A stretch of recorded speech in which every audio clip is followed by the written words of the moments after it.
I'd like to call to order a public meeting. Can we ask everyone to just quiet down so we can start the meeting and get going and get recognitions and so forth? I know everybody's out waiting eagerly. I'd like to call to order in public meeting notice. The North Hunterdon-Voorhees Regional High School District Board of Education meeting on Tuesday, February 25th, 2025 is now called to order. In accordance with the requirements of the Open Public Meeting Act, NJSA 1046, adequate notice giving the time, date, location, and to the extent known, the agenda of this meeting was published by the Hunterdon County Democrat and the Star Ledger on January 9th, 2025.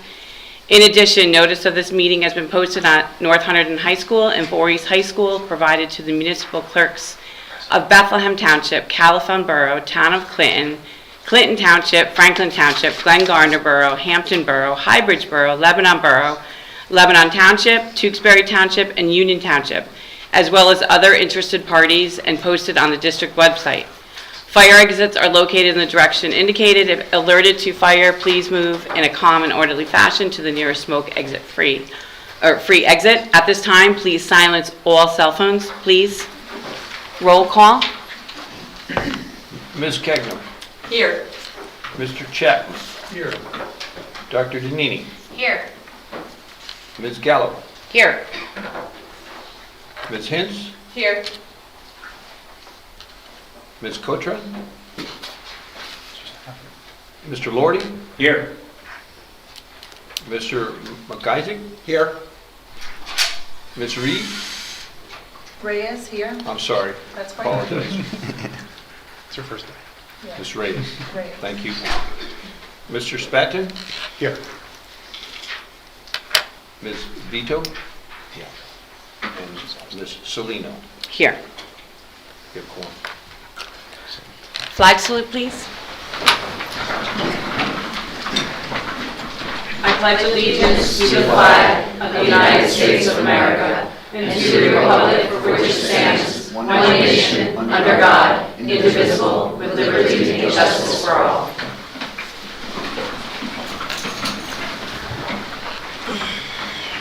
I'd like a motion and a second to approve agenda item 4.1, minutes of January 28, 2025 school board meeting. So moved. Second. And can everybody take a minute when you're saying it to give Doug a minute? So that was, motion was Dan and second by Christina. Thank you. You're very welcome. All in favor? Aye. Any nays? And any abstentions? And I'd like to explain why I nayed. I have a question concerning just content. There was a statement made where it should be expressively, instead of administration expressed, that they did not recommend the resolution. It should say the BS, which is the board secretary at the board table, expressed that the admin did not support the resolution. And that is why I voted no.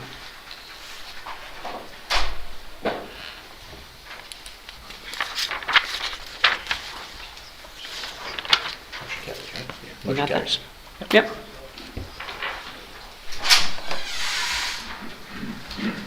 Okay, moving on, we'd like to have recognition of our student achievements. We would like to first start, no rhyme or reason, I'm just starting with the most, North Hunterdon High School. So if we could possibly have Dr. Cottrell come forward, that would be great. And I see there's a many. Which is great. Yeah.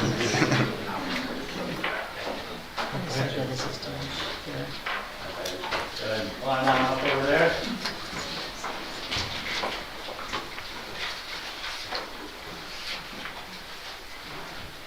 Okay. So it's my pleasure to introduce to you the senior members of the Group 4, the Group 4 State Champion Wrestling Team.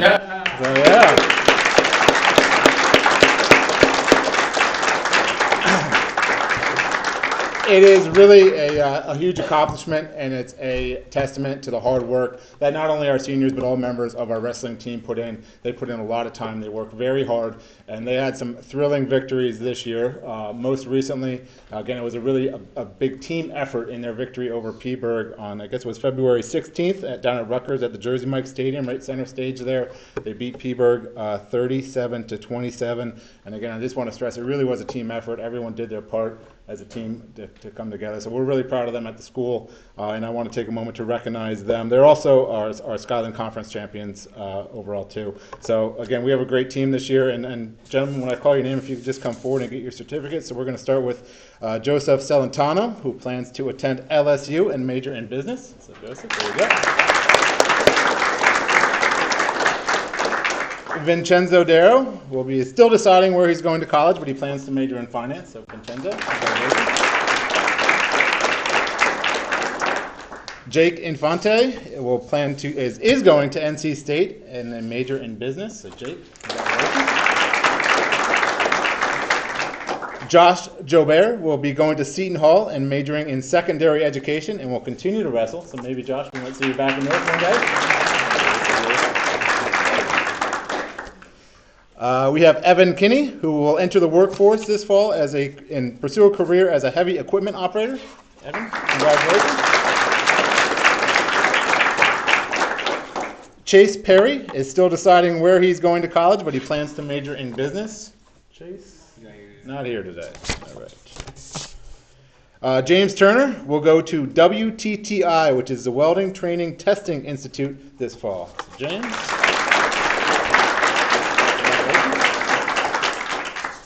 Bobby Washington is still waiting to hear back from where he's going to go to school, but he plans to major in pre-dental medicine. So Bobby?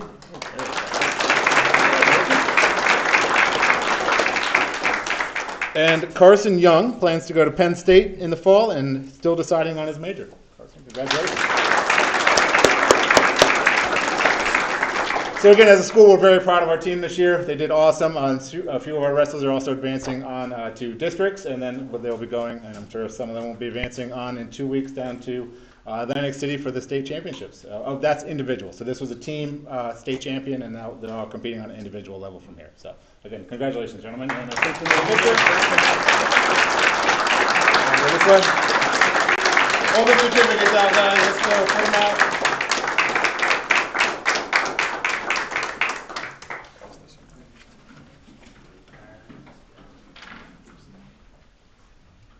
Good job, guys.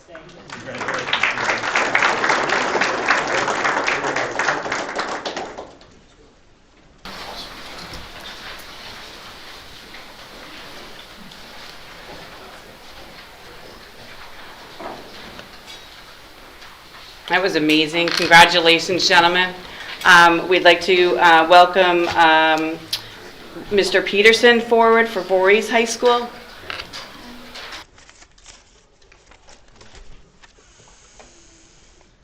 All right, I have here with me Andrew Patakula. Drew is a sophomore or a junior at Voorhees High School. I'm going to have him tell you what he did, because this is the first time in my 30-year public school career that I've gotten news from about a student that did what Drew did. So it's pretty exciting, and I thought he would be the one to tell it, because he is not one to boast about his accomplishments or anything else. So Drew's involved with the Boy Scouts, our Lifesavers Club at Voorhees High School, our French Club, and also Habitat for Humanity. Back in November, I got an email from the EMT captain, Captain Sharkey, about what Drew did around 4 o'clock in the morning when he received a call as an EMT for the rescue squad. So I'm going to let Drew take it from there.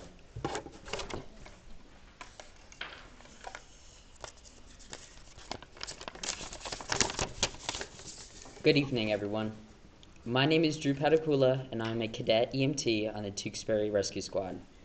On a very cold, early November morning, at approximately 4:15 a.m., we received a 911 call about a patient in labor. When I arrived on scene, I noticed that the patient was one of my neighbor's relatives, who I have met multiple times in the past. While at her house, we noticed that her contractions were 1.5 minutes apart, and that we had a 35-minute ride to the hospital. Throughout our hospital ride, her contractions steadily increased. As we approached Morristown Medical Center, there was a very little delineation between her contractions. Once we arrived, I jumped out of the ambulance to help pull the stretcher out, and then it got stuck. When the stretcher got stuck, it was in the loading position, which is where the stretcher is completely outside of the ambulance, but still locked into the lifting mechanism. At that point, she looked at me and said that she needed to push. So I assisted in delivering her baby in the hospital parking lot in 30-degree weather. Within minutes, the baby was out. I wrapped the baby up to keep him warm while the other EMT ran into the emergency room to get help. There was an ongoing struggle to release the stretcher from the affixed position. Once released, we wheeled her into labor and delivery. We later found out her and her healthy baby boy were doing amazing. This was definitely a special moment to remember.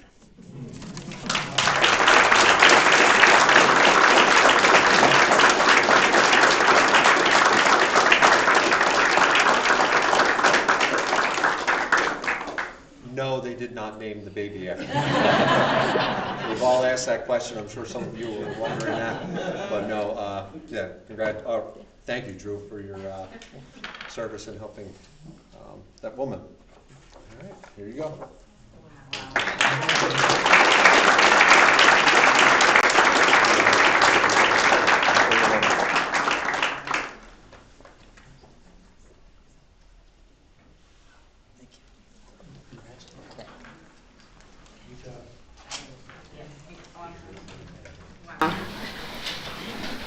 At this time, we'd like to move forward to the Board Student Representatives Report. We have Shivam Patel from North Hunterdon High School and Audrey Devine from Voorhees High School.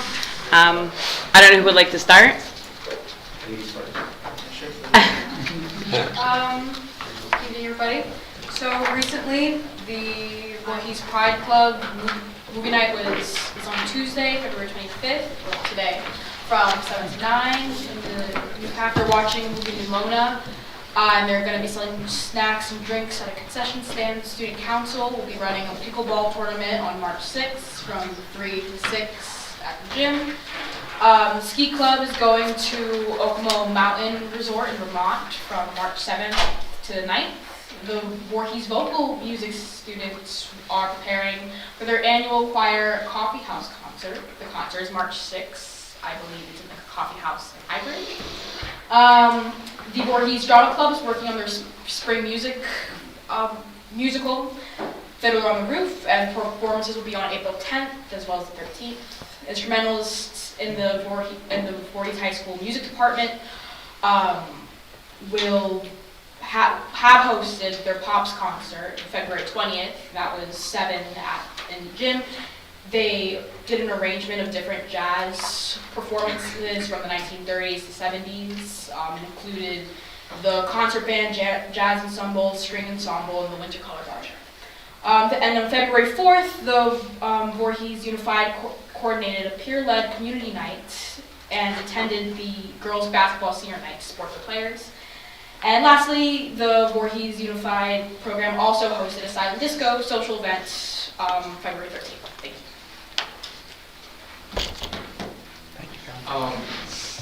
Alright, so I'll start off from North with sports. So first we had girls cheerleading, won state championship for their game day routine, and I believe placed second for traditional. Then we have boys wrestling, obviously, Group 4 state champions. That's a huge feat for them, so big ups for them. The Unified First Teacher game was yesterday, and that was a really great turnout. And it's just events like that just bring the community together. Key Club is having a pancake breakfast that's also joint with Voorhees. The Trivia Bowl is coming up soon, so that's a teacher. There's 3 teams, teacher, student, and parents teams, and they it's a trivia night, and they compete for these huge gift baskets with all different things in them. Mamma Mia is showing at North. We have 4 shows, and the show on Sunday is 90% sold. Wow. Spike for a Cure is happening on March 4th. There's 59 competitive teams and 12 non-competitive teams, and those teams are made up of 8 people per team. So that's just a lot of the student body getting involved. It's been a bigger and bigger thing every year. The blood drive is happening on the day after, the 5th. So that whole week is very busy because we have the blood drive, Spike for a Cure on the 4th, blood drive on the 5th, and the trivia bowl is on the 6th. Prism concert is happening on March 20th. The NHV Leadership Summit at Voorhees is coming up soon, so expect more details coming out for the future. Sophomore semi-formal is happening at Raspberries on Friday, March 14th. We have 157 sophomores bought tickets, so that's the largest so far, like in North history. Junior prom is happening at the farmhouse on March 8th, and they have 175 tickets sold. And that's all I have. Yeah, very good. That's a lot. Busy spring. Thank you both. Moving forward to Chief School Administrator's Report. Dr. Berjak? Thank you, Kim. First, before I start my actual report, I did want to introduce the gentleman to my right. This is Doug Pekanak. Doug is serving as our interim school business administrator while Katie Blue is out on leave. I'm happy to announce that Katie had a healthy baby boy, and mom and baby are doing fine, and Doug is taking over the reins now for a little while for us. So welcome, Doug. Thank you. If you have any questions for the business office, Doug's the man now. All right, a few things I want to mention about both of our schools. North Hunterdon students took a community-based instruction trip. That's our community-based instruction program in our special needs program for preparing for independent living opportunities and transitions. That's our pilot program. They visited the Deer Path YMCA in Flemington and were able to explore the facility and practice their interviewing skills with the staff there. So that was a great experience for our students.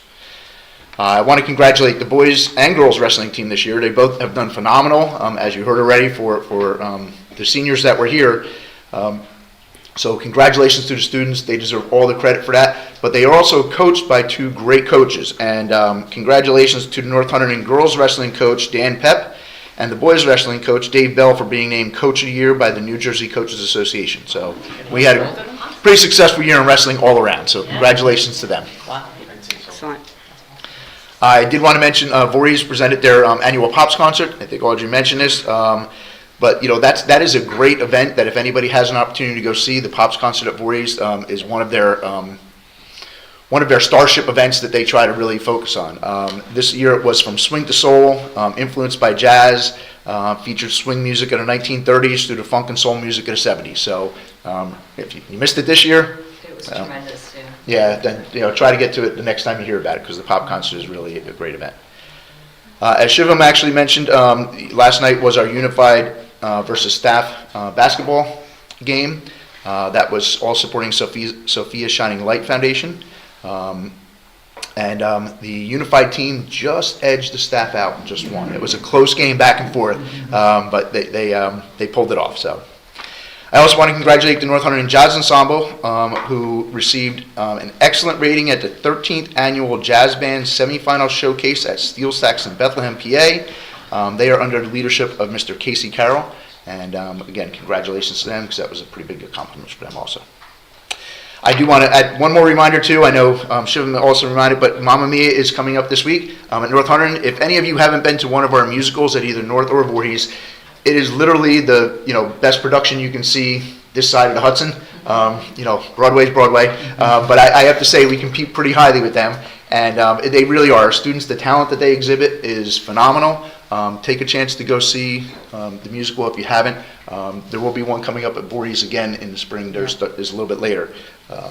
But I recommend doing that. I know all board members received a personal invitation. If you didn't receive that personal invitation and you didn't see it in your email, let me know and I'll make sure that we get it out to you again. But it's a great opportunity for you if you have the time. I'll be there Sunday. which is almost sold out. So.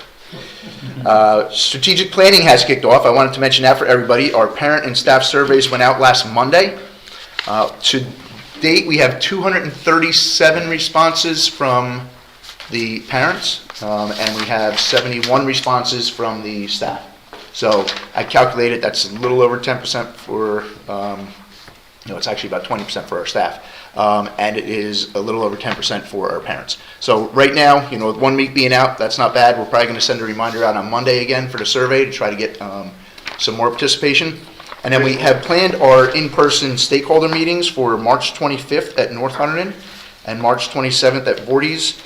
Invitations for those will be going out end of this week, beginning of next week. We're going to try to get them out to our sending districts, our community, our parents, our staff, and then we're going to ask for an RSVP so we have an idea of how many people are showing up to each of those meetings, so we'll know how big that is. And then that will be coordinated by Rich Tomko from 4M Educational Consultants, who is managing our strategic plan.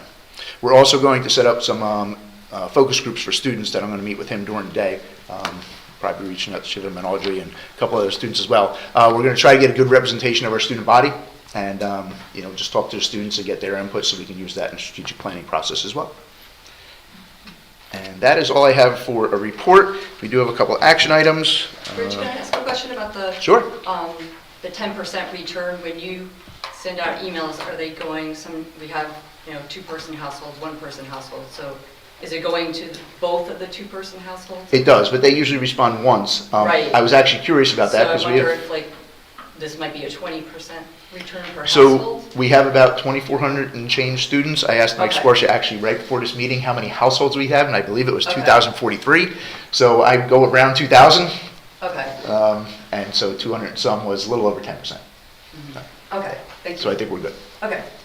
Rich, what's the typical response rate for both teachers and parents? I mean, it depends on which survey we're doing and what the purpose of it is. I'm hoping we edge back closer to that 20%. Maybe when we send a reminder, people will, complete it that haven't. But even if we had 10%, I think that's a pretty good representation as well. And how about for the teachers? Teachers, we had 70 teachers. We have close to 300 staff members, so that's about 20%, a little under 20%. Is that what it typically is, the response? Yeah. At this point, we're only a week out, so. No, I'm saying Yeah. what's normally, when it's all said and done, what is the average response rate? I don't know, we haven't done strategic planning in 7 years, so, Okay. I guess we'll see what this comes out to be, and that'll really be our new norm, so. Cool, all right. Is there a way to put it on the actually district website? Is there a link or anything for it, or does it have to be done through an email? The invitations from email, we get a better response from. I thought it was on the website, but if it's not, we'll check and put it on I didn't there. look to see if Yeah. it was there, yeah, just curious. Yeah, it should be on the website as well, but typically, people, unless they're stumbling across it on the website, the email is definitely more direct. So. Or maybe on the home pages, if the parents go in to check Aspen, sometimes instead of on the district website, more so on North and Voorhees website when you first go on, because you kind of have to go to the home page if you have to add, money to the student's lunch account or go into Aspen or check sports schedules. Just We'll look an at other idea. options. Yep. Rich, can you just remind us of the 2 dates and where? Sure, so March time. 25th at 6 p.m. Will be at North Hunterdon, and March 27th at 6 p.m. will be at Voorhees. We anticipate they'll go about an hour and a half. We're probably going to do the cafeterias. We haven't actually confirmed the facility yet, but I believe the cafeterias is probably our best bet, especially with the crowd that we expect. Thank you. That's also great. Yes. Yeah, it's going to be exciting. So, all right, so the action items I have, we do have our report on harassment, intimidation, and bullying. This month there was 2 cases. One was founded and one was unfounded. So that will be for your disposition next month. And then we do have do you want to do the call and motion for the HIB incidents? I do. For January? Can I have a motion and a second to affirm the determinations of the HIB incidents reported at the January 28, 2025 board meeting? All in favor? Need a motion first. Oh, sorry. I'm rushing. I want to, Exactly. motion first? Hey, Kim, I got a question on this real Yeah. quick. So when we vote on this, are we voting to affirm that policies and procedures were followed, not the actual agreeing or disagreeing of the outcomes, correct? Yes. Okay, so then how would we know if policies and procedures were followed correctly? I'm not saying they weren't, I mean, but how would we know that if that's what we're voting on? That's what you hired me for. That's what, So basically, we're saying that we're leaving, it's up, it's based, it's a recommendation coming Okay. from your administration to the table. okay. I And just wanted to clarify, because you- I didn't, it was unclear to me. And as you are going through your board agendas, you may go in the drive and find that information there. There is information tagged that you can go into the files Right. to review. And then if you suggest, if you have questions further, shoot them to Dr. Burshak's, Always available for questions. before the meeting. Thank you. I think we need the motion. I need a motion and second. Motion and a second, anyone? Second. That was Brendan, and Christina was the second.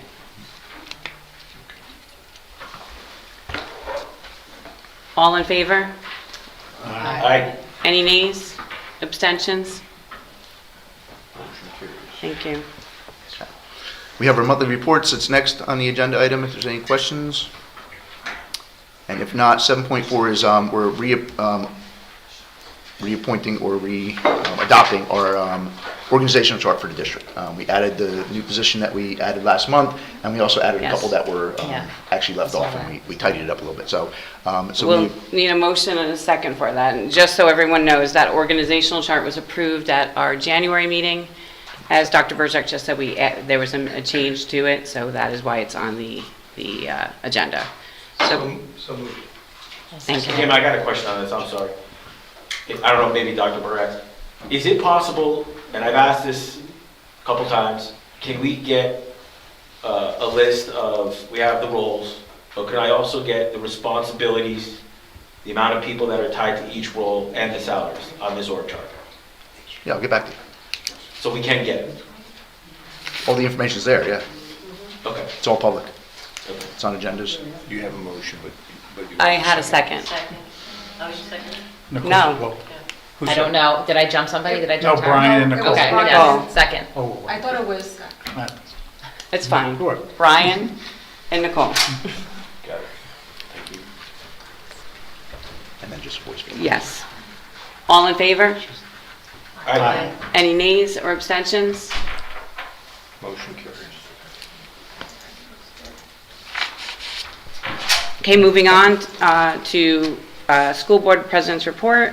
We'll be adopting our preliminary budget and regular meeting on March 18th, 2025, 7 p.m. here in the district office. Moving on for our public session. During this portion of the meeting, the public is invited to address the Board of Education with comments. You are requested to sign the register provided for this purpose and to state your name, municipality of residence, group affiliation if applicable, and direct your comments to the school board president. While all comments will be considered by the Board of Education and a response may be forthcoming if and when appropriate, individual school board members may not respond to the speakers at the time of their appearance. The public comment period will be a maximum of 30 minutes in length unless there are unusual circumstances. You will be allocated 3 minutes to speak, and no one will be permitted to speak more than once on the same topic until all others who wish to speak on that topic have been heard. Please keep your comments respectful, non-defamatory, and maintain the level of decorum appropriate for a public meeting where students may be present and in our audience. Thank you.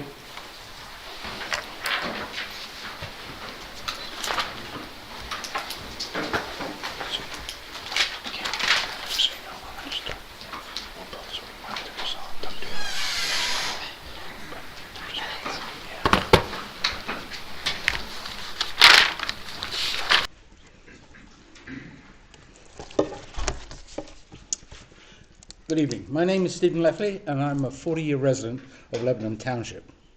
I would like to thank the board for their work and dedication. I'm constantly impressed by how board members dedicate so much time and effort to ensure that our schools are the best they can be.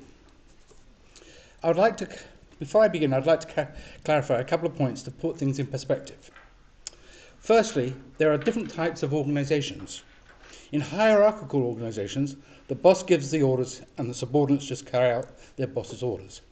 Other organizations are more collegial, where the role of the leader is to bring the organization forward and come to a common shared agreement, having evaluated and discussed the issues collectively. Secondly, different management styles are needed in different organisations. The wrong style in the wrong organisation is highly problematic. When the inappropriate style is used, that is a serious red flag. The BOE is a collegial organisation. It is not a hierarchical organisation. To be redundant, there's no boss of the Board of Education. At the last board meeting, there was an agenda item where the BOE president put forward a resolution for the board for the members just to vote for it. The problem was that the item in question had not gone through the normal process, and it would appear that most of the board had not had any real chance to evaluate the proposal one way or another. It appeared that it had been a concerted effort to keep the board members in the dark. I saw zero justification of A, the pros and cons for changing the legal representation, and B, why the resolution did not go through the normal process. The repeated claims by the board president that legally the resolution did not have to go through the normal process was not an answer as to why the change was needed, nor why the normal process was not followed. The continued stonewalling by the BOE president to explain rationally these two issues was clearly disrespectful to the other board members. The BOE president seems to totally miss the point that many of the board members did not think that their role was just to rubber stamp a decision which they had no information to make. That decision clearly created a lot of unnecessary friction and was frankly embarrassing. The decision to proceed in that boss style raises a serious red flag as to the management skills of the president of BOE. To be clear, I expect better from the leadership of our Board of Education. Be a leader, not a boss. Thank you.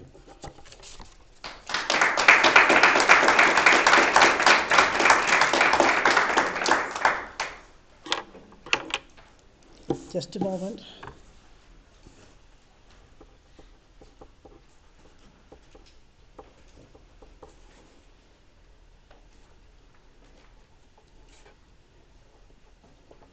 Good evening, I'm Pat Stave. I live at 3 Huntsmill Road in the town of Clinton. Pursuant to your budget planning here, Flemington Raritan School District just received notification that they were being defunded $100,000 of federal funds due to the very recent changes in funding. Now, as you consider your budget, has this school district received any notification whatsoever of a decreased level of funding to this district? I guess the answer is no, because nobody's saying yes. Please be aware the changes are definitely in the horizon, the close horizon. So your budget might not be as comfortable as you are hoping it to be. Thank you very much. I do need to mention that I am associated with the League of Women Voters and have been for like 50 or 60 years. I'm really too old for this nonsense now. However, here I am, still paying attention. I speak for myself this evening, not for the League of Women Voters, but I'm still grouching. Thank you.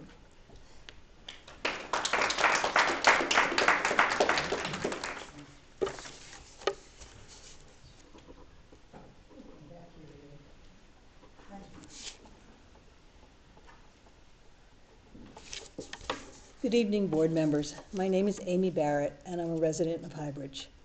My remarks tonight are motivated by observing the board discussion at the January 28th meeting. I was concerned by the motion in January to switch general counsel in the middle of the school year, but I am even more concerned by the behavior of the board president in defending this motion. Her disrespect toward other board members raised serious red flags about her management skills. Ms. Salino, a board president, may technically have the right to put an unexpected, non-emergency item on the agenda, but your handling of your motion concerning general counsel subverted normal board process.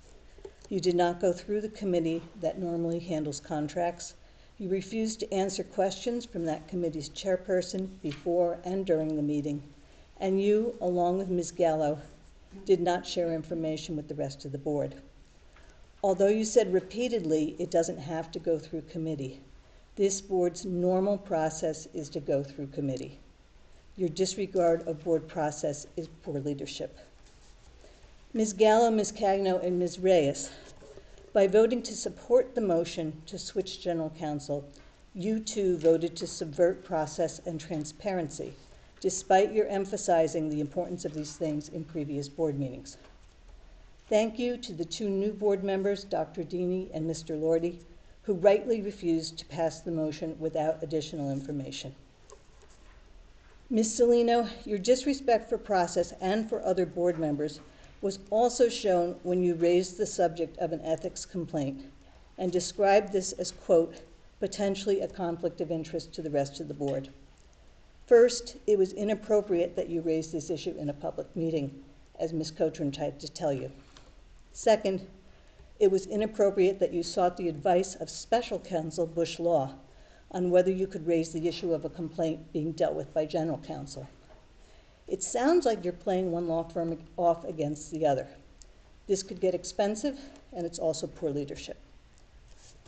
I noticed that Mr. Comegno is absent tonight. I'm wondering if this was board consensus or another executive board decision. This is another red flag and a warning to all of us in the North Hunterdon-Voorhees community to pay close attention to board agendas, discussions, and votes. Thank you.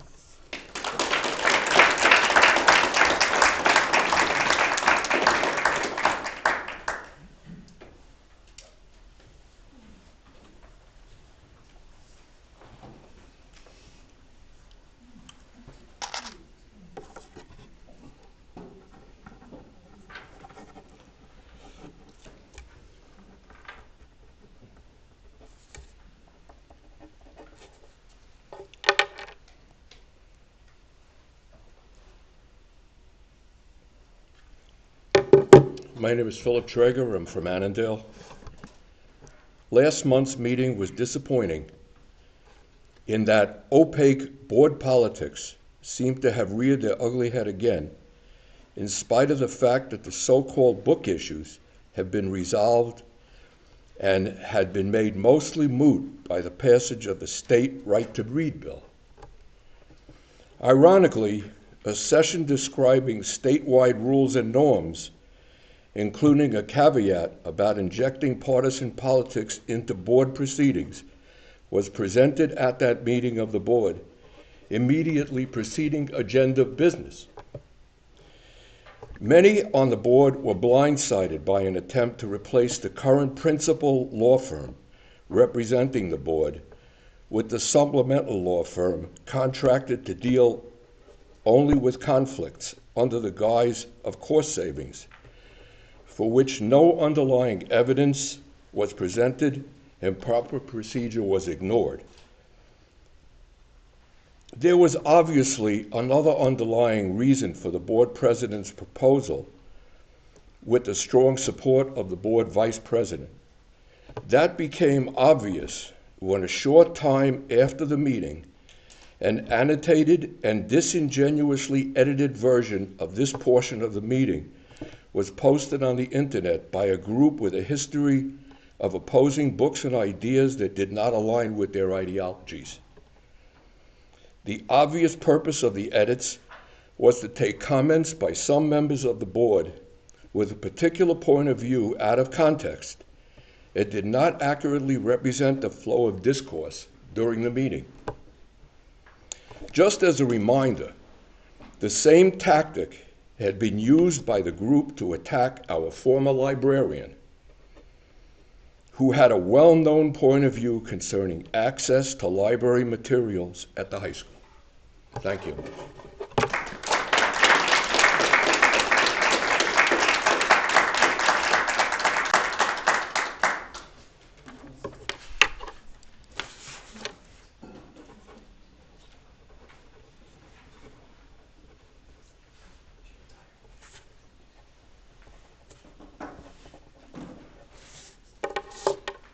Wayne Robinson, Lebanon Township, 29-year resident.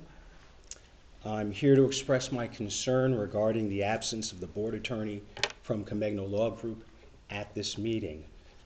This situation brings to mind a similar occurrence during the previous board meeting where the attorney was disinvited, leading to questions about the communication and decision-making processes of this board. It is essential to clarify whether all board members were informed about this disinvitation and whether it was a decision made at the last minute. Additionally, I would appreciate understanding the implications of such a cancellation. Specifically, is there a cancellation fee if the attorney is informed at short notice? These concerns are critical not only for ensuring transparency, but also for maintaining the integrity of our meetings, because it directly affects governance and operational efficiency. Thank you for your time.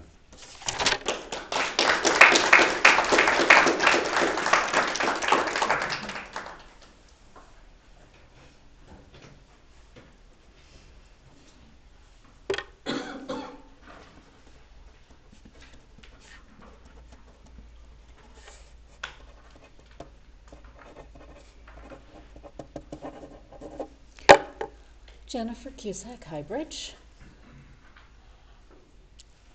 With the question of an attorney needs to be unbiased in their advice to this board for it to be wise and useful. The attorney's purpose is both to protect our students and to protect the school board itself from being sued.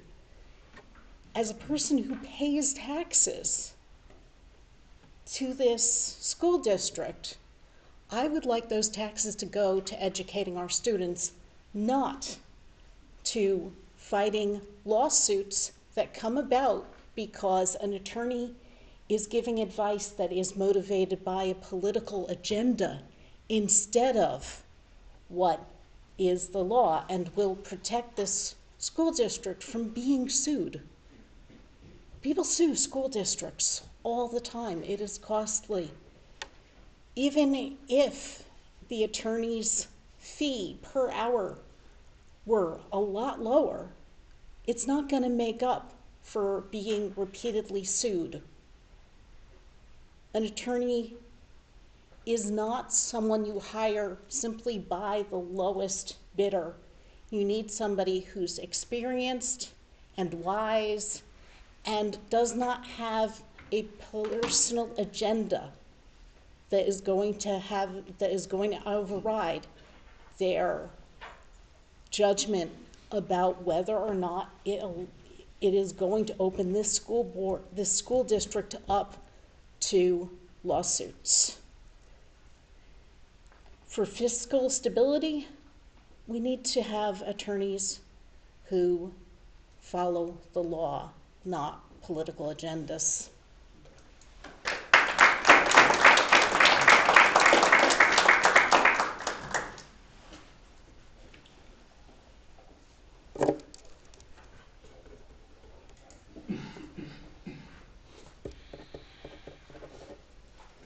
Karen Gove, Highbridge. I'm a parent. I'm not speaking as a school board member. Anything I say has nothing to do with the Highbridge School Board. I want to remind you again of the training that you received at the last meeting from New Jersey school boards about not springing things on your board at the last minute. Thankfully, the resolution 012825-4 was tabled for further discussion. I do not see it on tonight's agenda. However, after your 1 hour long executive session, there is a spot for old and new business, so I'm hoping that it doesn't pop up then and everybody's not expected to wait out in the parking lot for an hour to find out what's going to happen. Thank you.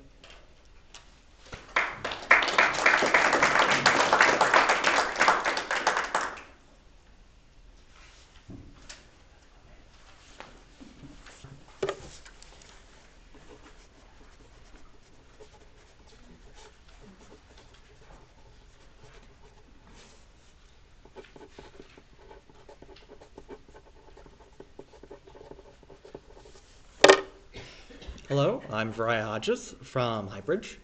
I don't have much planned. I think most of what needs to be said was said in the last meeting or has already been said. I'll just reiterate that, well, I think you guys know what's at stake. This is unfortunately a political agenda being forced forward by someone who is upset that they weren't able to censor books, and they want someone who won't tell them no. I think we're pretty much all aware that's the case, and I hope that those of you who are able to figure that out know to stand against it, because, well, it's obvious this is not in the interest of the students. It's not in the interest of the school board. They just feel that this is their time to seize power. So please do your duties and stop this latest bout of culture war nonsense.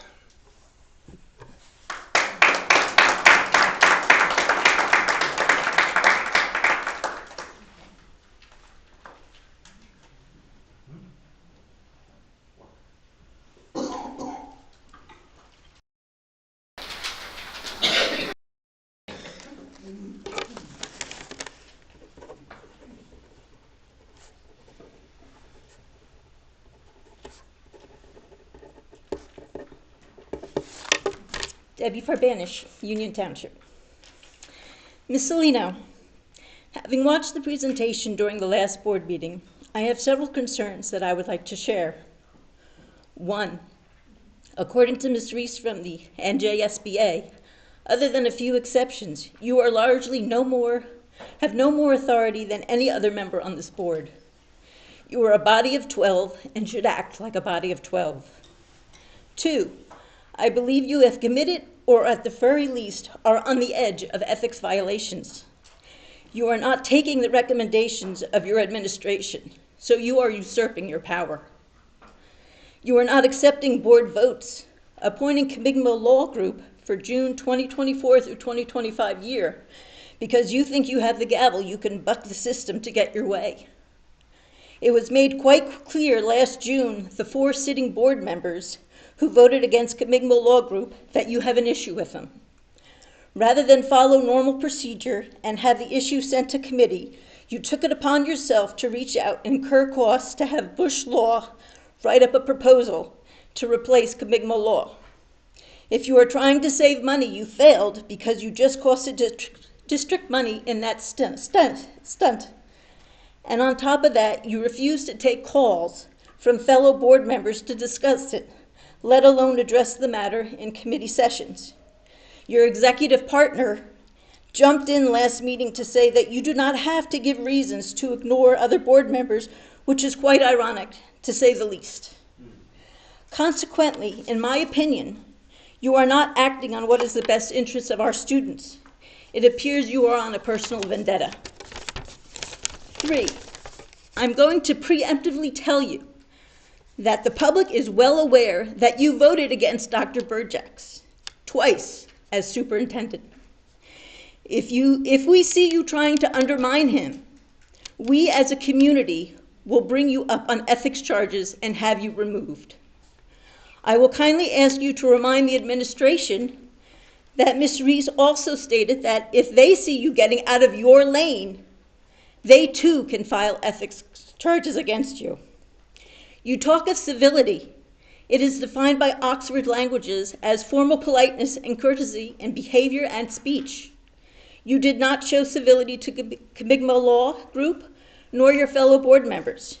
You tried to blindside the board members that do not share your opinion. You are just one of 12 members on this board. I certainly hope the district that you come from is taking notice, because the rest of the districts are. I do not have a good opinion of you, and I believe my opinion is shared. Your term is up this year. Prove me wrong, or it is time for you to go. I pray Bethlehem Township is paying attention. Thank you very much.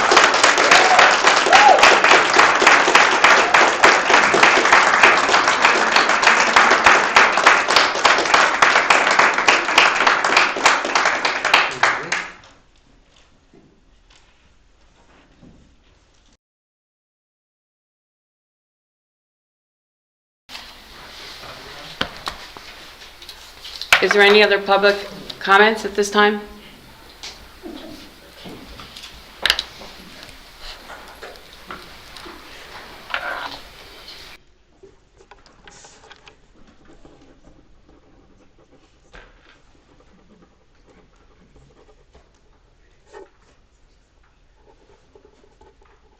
My name is Kathleen Meyer Crane, and I'm from Clinton Township.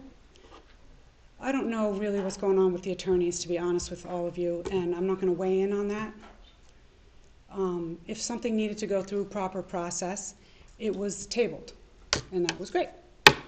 And I'm just shocked here tonight at how everyone here is coming down on the president without talking about the people who were also inappropriately behaving. 3 board members were completely inappropriate. I watched them. I wasn't here present. I was watching it on the video, and I counted 3 board members. I've already written a letter, so I'm not gonna. There's no need to call them out tonight. But and I believe you actually mentioned something about it at the time about the behavior that was going on.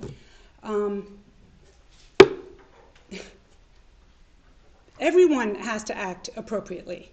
Everyone has a political agenda. So let's not pretend that there's not 2 sides to this story. And again, I'm not weighing in on attorneys. I'm not familiar with each law group and what they should be doing or not doing. I'm sure there was a good reason for whatever the president was trying to do. But I also believe that the person with the gavel, who's banging the gavel, everyone here should be respectful of that. And I watched 3 board members be completely disrespectful, talking over, raising their voice. Body language was inappropriate. They're sniggering and laughing. They had 1 million people sniggering and laughing in the audience. All of this is inappropriate and divisive.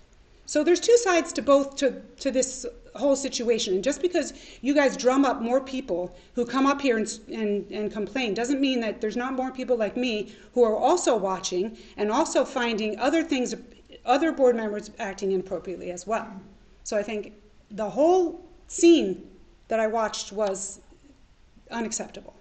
So I just hope that you guys do better, because this district deserves better, and most of the board was appropriate. But the 3 that I saw were really embarrassing, and we got to do better. Thank you.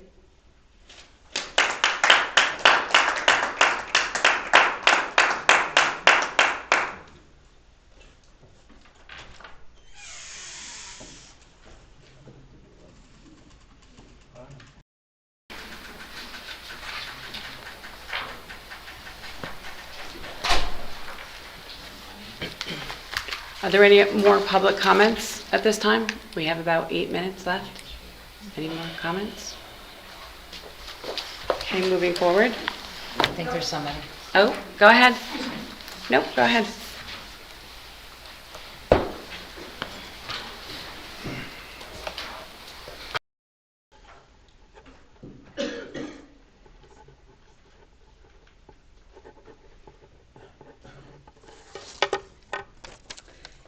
Evie Roderer, Stewartsville, New Jersey. My comments are my own. They don't represent the Greenwich Township School Board. I wasn't here at the last meeting, so I really can't comment on it. I do want to thank all the board members, because I know how hard you work. So thank you, one and all. I know the president has a difficult position. She also has more of the authority. But one comment that I heard from an audience member was that you all had an equal vote. The only comment I want to say is that I noticed that your votes are weighted, which I haven't come across in my district. It doesn't look like they're all equal. Just a comment, but thank you again for all your hard work. Appreciate it.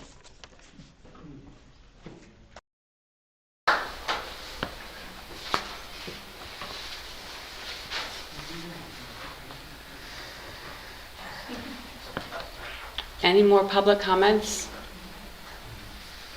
Okay, with no more public comments, we'll close public comments, and we will move on to number 10 on the agenda, Curriculum, Instruction, and Technology Committee Report. Brendan? Yep. So we had a couple of items on the agenda. For the first time, we put AI first on the agenda simply because it was a topic we kept needing to get to, but not having the time. So Rich Brown gave an update of some of the AI work going on in the district, specifically staff in-service work at the beginning of the year that had broad exposure about AI technology, what it could do. He shared with us a series of grade-level media literacy, civic lessons embedded into specific courses and subjects that focus on specific aspects of AI. Also, the staff at large has access to the Gemini's built-in AI components, and there had been some experimentation with subscription Gemini platforms. Broadly, they're seeking ways to develop more professional development and more thoughtful staff use and exploration. I was able to share some board level use of a couple of tools, one being Google Notebook LM, as a way of helping the board sort of access information among our meeting minutes and agendas, and kind of demonstrating the way that you could put all of the resources into one place. You could query them, you could create outlines, summaries, FAQs, and even generate a podcast, which the committee listened to for a little bit, just to kind of hear voices talking about our resources and our work. Also shared another AI research platform called Perplexity, which is a natural language research tool that returns peer-reviewed and database resources. So again, something that could potentially help board members in queries and research that they might be doing. The sentiment was broadly that the committee encourages using AI tools to help Board of Ed members better understand all of the materials, resources, agendas, and minutes that can often challenge getting up to speed for both new members and members who might not be working on specific committees in developing their broader understanding of the district. I believe this past month also, Dr. Berjak was using some of the built-in features in Google Meet, where it was creating an audio transcription of those conversations and kind of encouraging folks to kind of go back and look at those things. And those too become resources that can be queried for accuracy or understanding, particularly if you were a member of a meeting, being able to go back and recall specifics and details and things of that sort. In conclusion, the district recognizes the importance of teaching students about artificial intelligence, the way that it works, ethical and appropriate use, and empowering students to effectively use AI tools for learning, inquiry, agency, and lifelong learning of students and adults. We also recognize that students are entering college and professional fields that are already steeped in AI use, so we are supportive of more staff PD and more AI educational use. Second item was our monthly data, which Rich reviewed briefly with us. Standard data, and the committee supports recommending those reports. The third item that Rich shared, he had done some additional data analysis of some ELA and math standardized assessment data trends. If you recall, we typically get performance trends for a single assessment like the NJSLA 9 or the NJGPA in math or English. But in this case, he was actually able to go back and follow a cohort of students through multiple grades, grade 7, grades 8, and grade 9, which really was allowing us for the first time to see a group of students moving over time versus that yearly reporting that might just be a single data point, and often puts us in a position of actually comparing different groups of kids, one group the year before, a different group the following year, versus the same group over multiple years, and recognizing that each might have some unique trends and trajectories. As he shared those trends with us, it revealed consistent year-on-year growth in ELA for that particular cohort, but also growth overall, but less consistent growth in math, particularly for students who were moving into algebra in grade 9. And if you recall, that kind of is an ongoing area of focus as grade 8 math students move into the more challenging concepts of grade 9 algebra. Rich is going to continue to explore this kind of data and build cohort sets to give us a better sense of where our student growth is, or if there's an absence of growth. That might help define the trajectory of student standardized assessments. That can better inform the curriculum and intervention work that the district is doing, as well as articulation conversations happening with the sending districts. And as far as going forward, he'll continue to provide more data to help broaden and contextualize those single data points, such as the NJ, SLA, and GPA. And that would be inclusive of things like the PSAT, the SAT, and AP scores. And for thinking about strategic planning going forward, this kind of information can help inform a broader, what's called a portrait of a graduate that Rich had shared with us a couple of months ago. That perhaps coming out of strategic planning, that can help give us a more expansive and comprehensive view of what a graduate might look like in many different dimensions. I think that is everything that I have, and I don't know if any of the folks had questions or anything that I might have missed from committee members.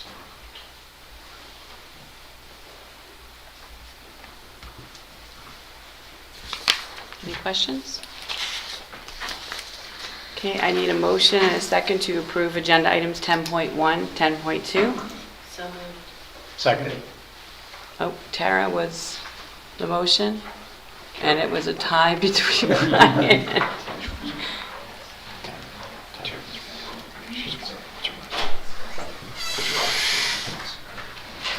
So we're doing Tara and Brian? She moved it. All in favor? Aye. Any nays or abstentions? You're welcome. Moving on to policy and school security, we have a committee report. Yes, so Policy and School Security Committee met on February 18th. All were present. As everybody's aware, that we're reviewing the New Jersey School Board Policy Manual is now in. We had high hopes in trying to get through the first 3 sections.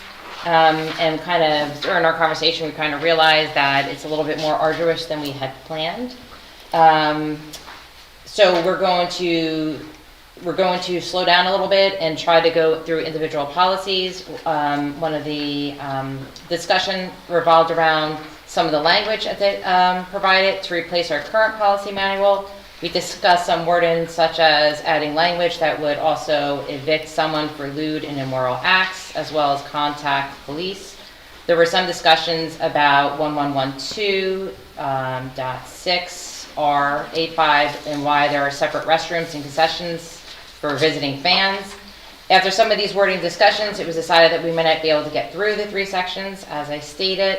But we are going to review 3000s and 4000 series for next month, and then and so we can start picking up the pace a little bit. We're in the process, and I think it's already been created, develop a spreadsheet that will be used to input and track specific questions and actions as we go through the process, because you have to kind of go through, see what we have, see what we're looking at, see if there's any changes. We also determined all board members have access to the Critical Policy Resource Manual on the New Jersey School Board's website. There is a place that you can go to on there to look what their policies are. Since we are board members, we have the ability to get into that. And we print out policy sections for committee members that have requested that. So thank you to the office staff for printing them out for us. And the conclusion and what we're going to do is just continue with the policy manual, review and create, and we already have this spreadsheet, and we're going to use that to start tracking questions and ideas. Any questions? I can't remember, was the intention to move through them obviously piece by piece, but then we would be approving it all at once the review was done? Yeah. Okay. Mm-hmm.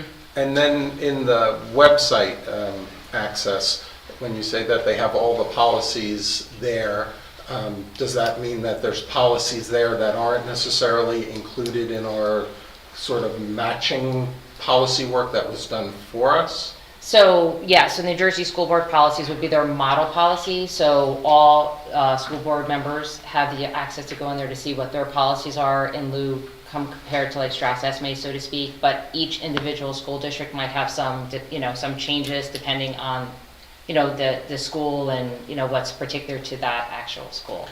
But the ones that I guess we're seeing proposed for us are more or less school board's model policies and then just sort Thus of far, adapted for yes. us. And then was there any mechanism with the policies as they're sort of being modified? Is that sort of annotated in any way to see? I know some of it's very obvious because it'll say like North Hunterdon-Voorhees. But I didn't know if in other places there were specific dimensions, or I know a lot of times in Strauss Esme, there's like a choice that you're having to make. Is it going to be done this way or this way? I just didn't know if there would be a way of knowing like where we might be more specifically tailoring that policy. I mean, The summary document does a nice job of that. yeah, well, yeah, so they did provide a summary document for the policy committee that kind of gives you like what Strauss Esme's was compared to New Jersey school boards. New Jersey school board tends to have like one policy that might have like 3 or 4 of the Strauss Esme, and they reference back and forth. So that way you can see what the New Jersey school board policy is compared to Strauss Esme, and then you can kind of compare, and we still have access to our Strauss Esme, so then that's also another way of doing it. But it does give a pretty good summary, and it also, because the numbers are very different for Strauss Esme too. Right. So that way you can kind of cross-check as well. But it sounds like as you're going through it, there's going to be instances like these specific questions that surface where there's going to be a little more deliberate tailoring on our part. Yes, there could be, yeah. Yeah.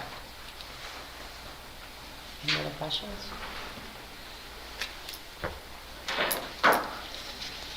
Seeing no other questions, we'll move forward to Finance, Facilities, and Transportation Committee report. Dan? We met on the 18th. Everyone was present. The first thing on the agenda was the budget. Katie and Doug gave us an update on the budget. It's still being worked on, so Doug will be filling us in as we move forward, and next month we'll be reviewing the budget for the first time. Item 2 is the long-range facility plan update. This is something we reported on previously. It's now on the agenda for approval so that we can send this to the state for submission. That's been vetted and looked at, so the committee is saying that we should approve that on this agenda. The next agenda item is professional services per et Samgen. This is related to the long-range facility plan. 2 projects that we had brought up in the previous meeting were the district office, there's roof and soffits, HVAC, and the handicap ramp, and then the erosion that's going on behind the salt shed. There's actually photos in the FFT folder if anybody wants to look, so you can really see what kind of shape those items are in. So that's what the professional services are for those 2 projects. The other items are standard. There's a district donation, one that's pretty straightforward. And then the last item was the legal services that we had the discussion around the resolution at the last meeting. It was brought to the FFT committee. Prior to the committee meeting, Katie had put together a timeline they had given us their recommendation that we should go to RFP for legal services.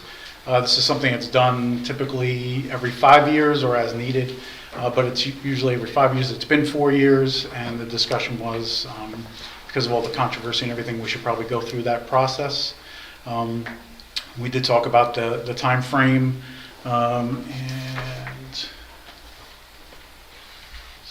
so basically the time frame would be that the board would, or the administration, would proceed with that process, put out an RFP. We would form an ad hoc committee to review those proposals, with the result being a recommendation at the May meeting, which would then start with a contract period that would start in July, which is when the previous contract ends. We discussed it, and it was the consensus of the committee that we move forward with the RFP process. And that is it. Is there any questions on that? Go ahead. Well, one, just because of the comment of decreased funding, is this typical time when they would let us know we're having a decrease in funding, or going into our new budget? That was something that brought up, and I didn't realize the timing is usually... She's referencing federal okay. grants, and the state numbers will come in this week. You know, as far as our state aid, we don't know what that will be. We're hopeful that'll be flat, but we have to wait until this Thursday, I believe it's when they're released, that we'll know if we have a decline in funding. Now, on the federal side, we haven't received any notification regarding that. Okay. Yeah, I was just curious on the timing on when that funding. I knew it was before we went to budget, so we could kind of project. The next few days. Okay, great. Is it it's my understanding the federal funding only affects certain programs, or something at Voorhees? Yeah, well, the one that particularly affects at Voorhees would be Title I. That's what I was saying. Thank you. And that is a federal program, but it does affect state aid too. A lot of the federal funds filter Oh, it through can the state. okay. So that's what we're hoping when we see on Thursday. Yeah, so, all right. And we would have those updates come March for the Yeah, preliminary that's- budget. We'll know those numbers definitively. Once we have numbers on Thursday, Doug and I will be spending a lot of time together, and and we'll be presenting something to you in March. Would you have your ear to anything that would say that the state is just now getting information about potential federal changes and therefore I haven't heard could anything from the scramble state. process a bit? I haven't heard anything from the state that the federal changes are going to affect us at all. Okay. I'm not either. No news is good news. We'll take it. So far. I have a question. I'm surprised that Ms. Blue was in attendance and the note taker with being on leave. Well, she wasn't the actual note taker. I think Doug Is she took the going to notes. continue to be involved in these? No, that was her first day of leave, and she really wanted to be there to have a handoff to Okay. Doug to make sure It's a that we had a transitional smooth meeting. transition. I really appreciate it. Okay. You have a question? Okay. I had a question in regards to the minutes. It didn't, I feel like we discussed also as during public comments about getting more information and coming back with information in regards to the questions that were raised for transparency. And I didn't see anything reflected in the minutes, what we discussed and the discussions that we had during the committee in order to provide that transparency for community members and just to really be able to be clear. And also in regards to going out to RFP and the concerns and like that. So I guess I'd like to make a motion to take from the table Resolution 012825-4 to switch lead council's roles so that we can clarify. So do you want to have a discussion about what the FFT committee talked about, or you want to bring the motion back to the table? Well, that's why I'd like to bring it back to the table and so we can have more clarity. Okay, you don't have to do that for clarity, but you could do it if you'd like to. I'd like to. Okay. What are you making a motion on? I'm sorry, Cynthia. I'd like to make a motion to take back from the table, Resolution 012825-4 to switch lead councils. Or from the original motion? From the original motion. So you need a second. If there's a motion. I'll second. That was Mr. Lord.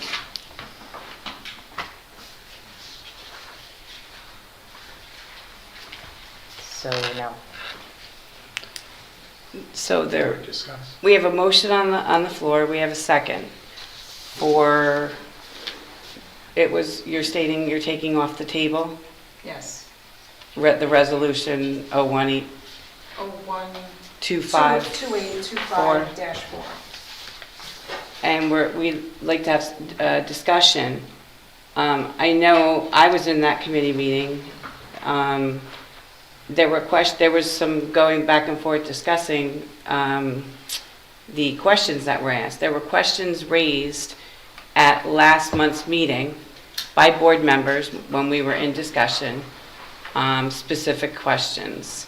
It was tabled and brought into FFT.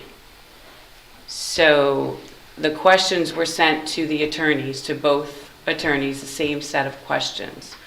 One attorney responded answering questions, and the other did not respond, answering questions. So they were in the folders, and it was shared with board members. So I'm hoping that every board member got the opportunity to look at those questions, look at your responses, and discuss. But I think what we're saying, it's not on the minutes at all. No. There's no reflection of any discussion that we had. And then there's some things on the agenda that weren't even shared to the public.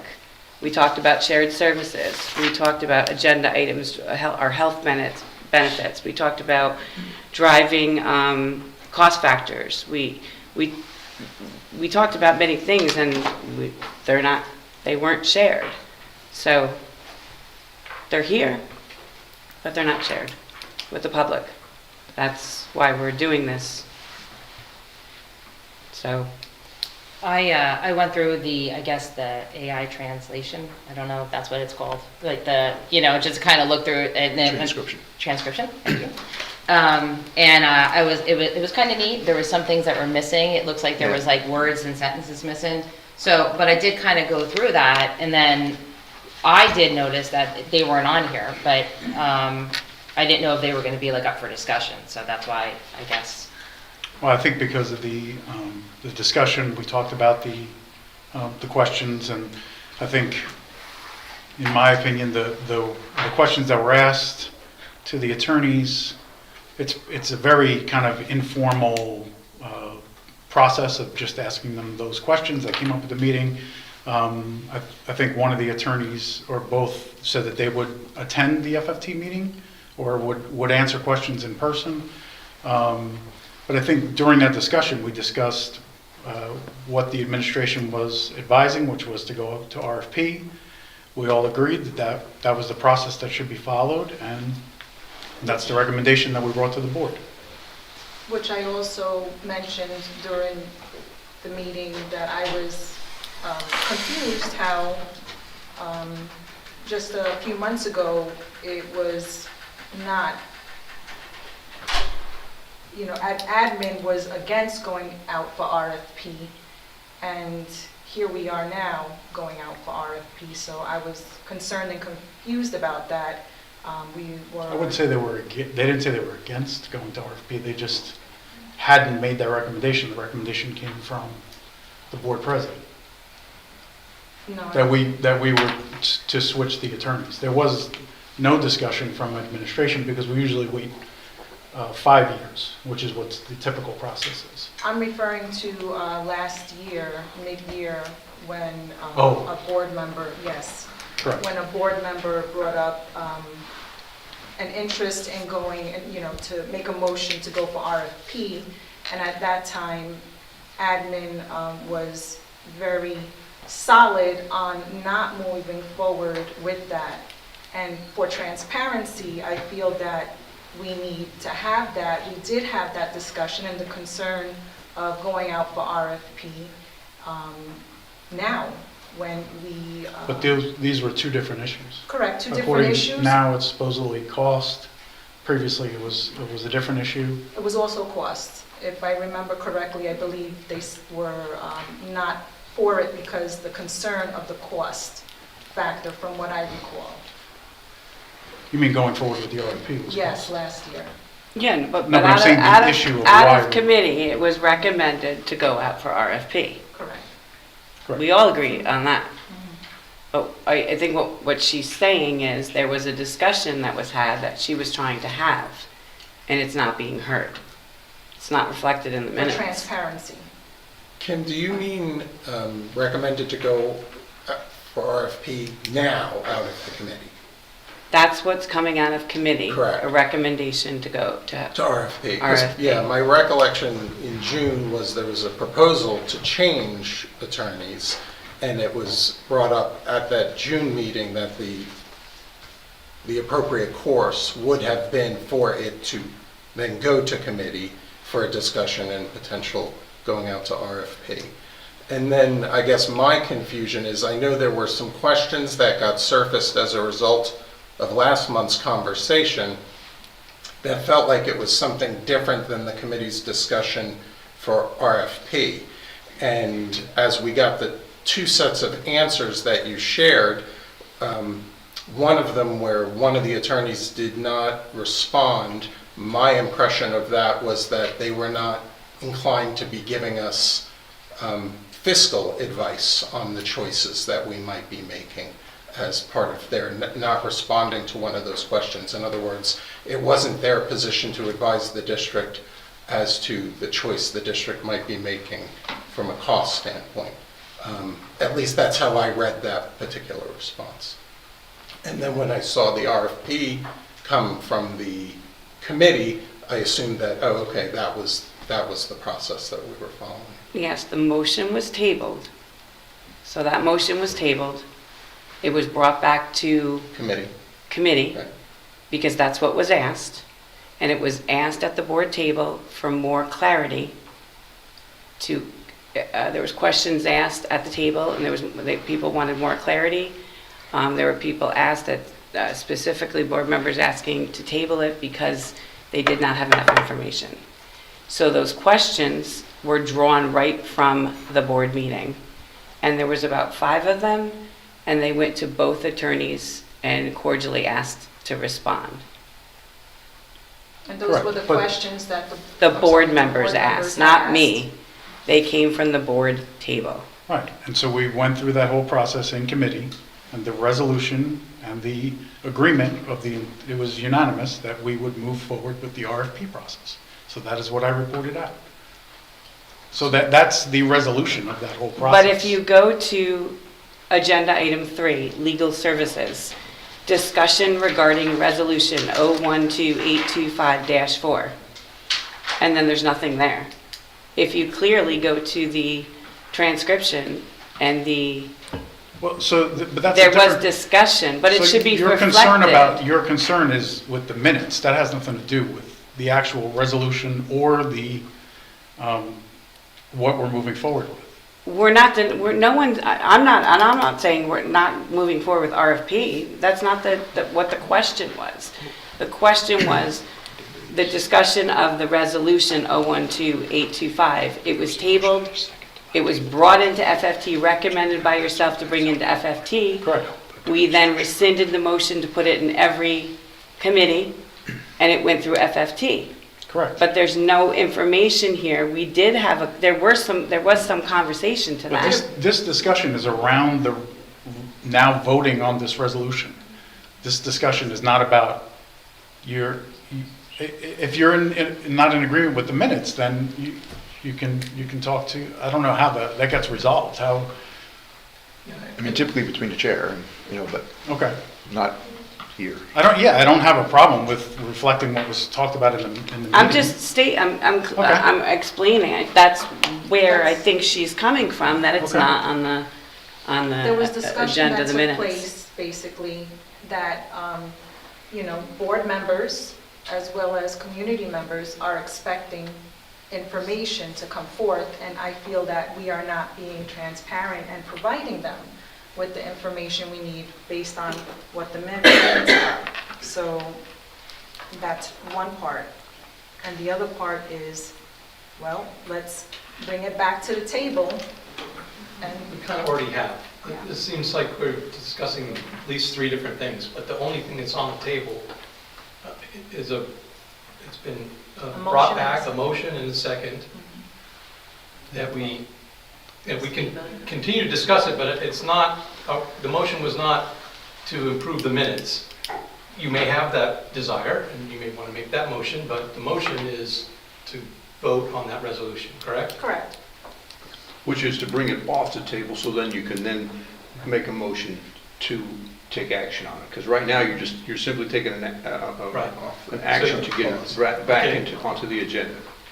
Okay, and should it be on, that should have been passed before we start talking about it then?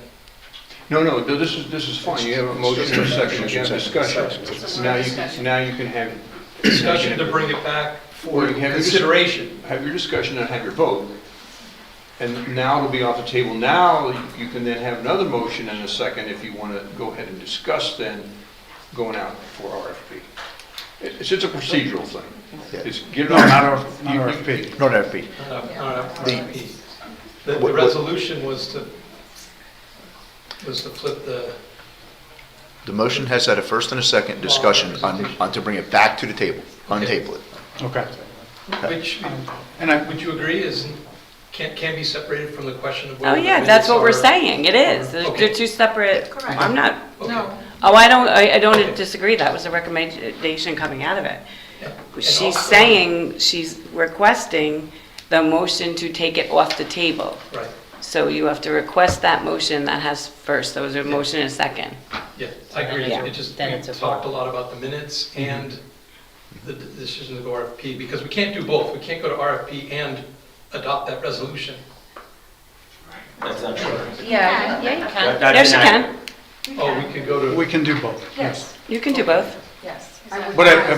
So based on this motion, so my comment is, based on the motion to pull this off the table, I think it's unnecessary because we've already resolved the issue when we decided to move forward and unanimously to move forward with the RFP process. If, the minutes are a separate discussion, and that's fine, I don't have a problem fixing it, but that would be a separate resolution, or a separate motion, I should say. Is it appropriate to discuss or say what the questions were posed to the attorneys? Yeah, they were public. They're Okay. in the drive, everyone is aware of them. Everyone has access to them. You saw the questions. They were not my set questions. They were the questions that came from the board table. They're public to us as a board. Are they public to everybody?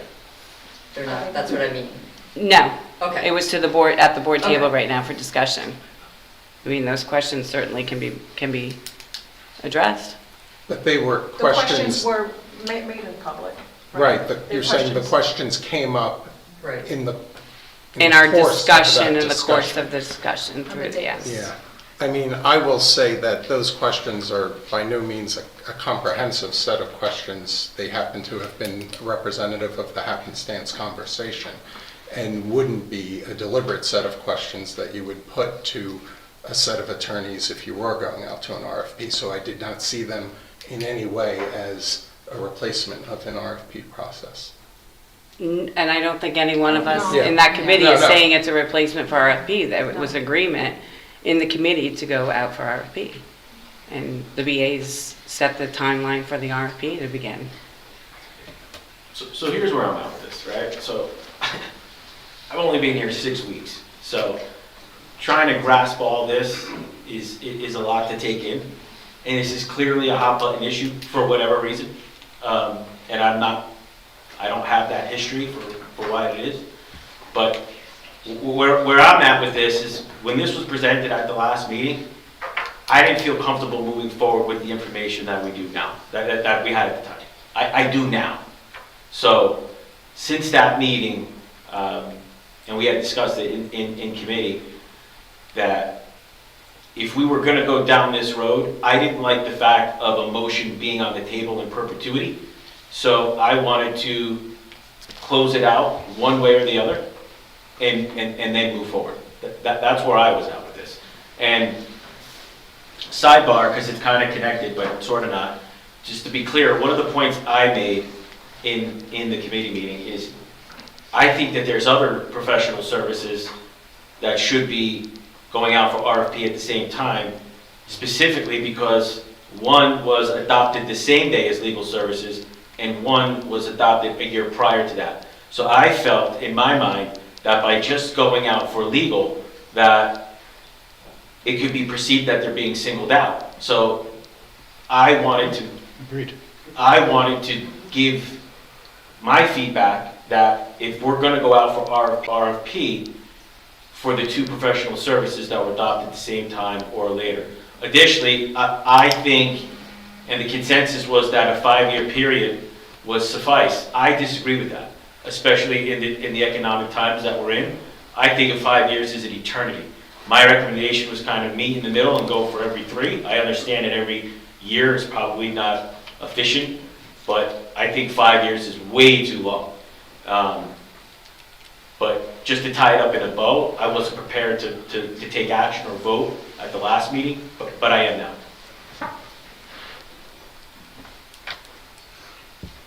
Yeah, I'll just reiterate that I definitely do not think we have appropriate or adequate information, and those 5 questions in no way suffice as a thorough consideration of legal services. But to be fair on that's the questions that the board wanted answers to at the last meeting. Those are the questions that came up in the context of discussion. They were not a set of questions that were solicited deliberately and thoughtfully to put together an expansive package of information on which to vote. At the same time, but those are the questions the board wanted answers to. Yeah, coincidentally, it's what came up in the moment. So if I can interject when we're in discussion. Again, administration recommends the RFP process. It's what we've always done. It's a standard operating process that happens in every school district that goes out for professional services. It's just something that you do so that you open the opportunity up to every other law firm that's out there. So the proper way to do this is RFP. Again, the board has full discretion to vote the way they want to tonight, but I just want to make it clear. Last time there was concern because Katie Blue raised the issue. I'm raising the issue now, but this is not the recommendation of the superintendent. So I'm sorry, I didn't hear the last part. It's not the recommendation of the superintendent to move this forward tonight, swap law firms without doing an RFP.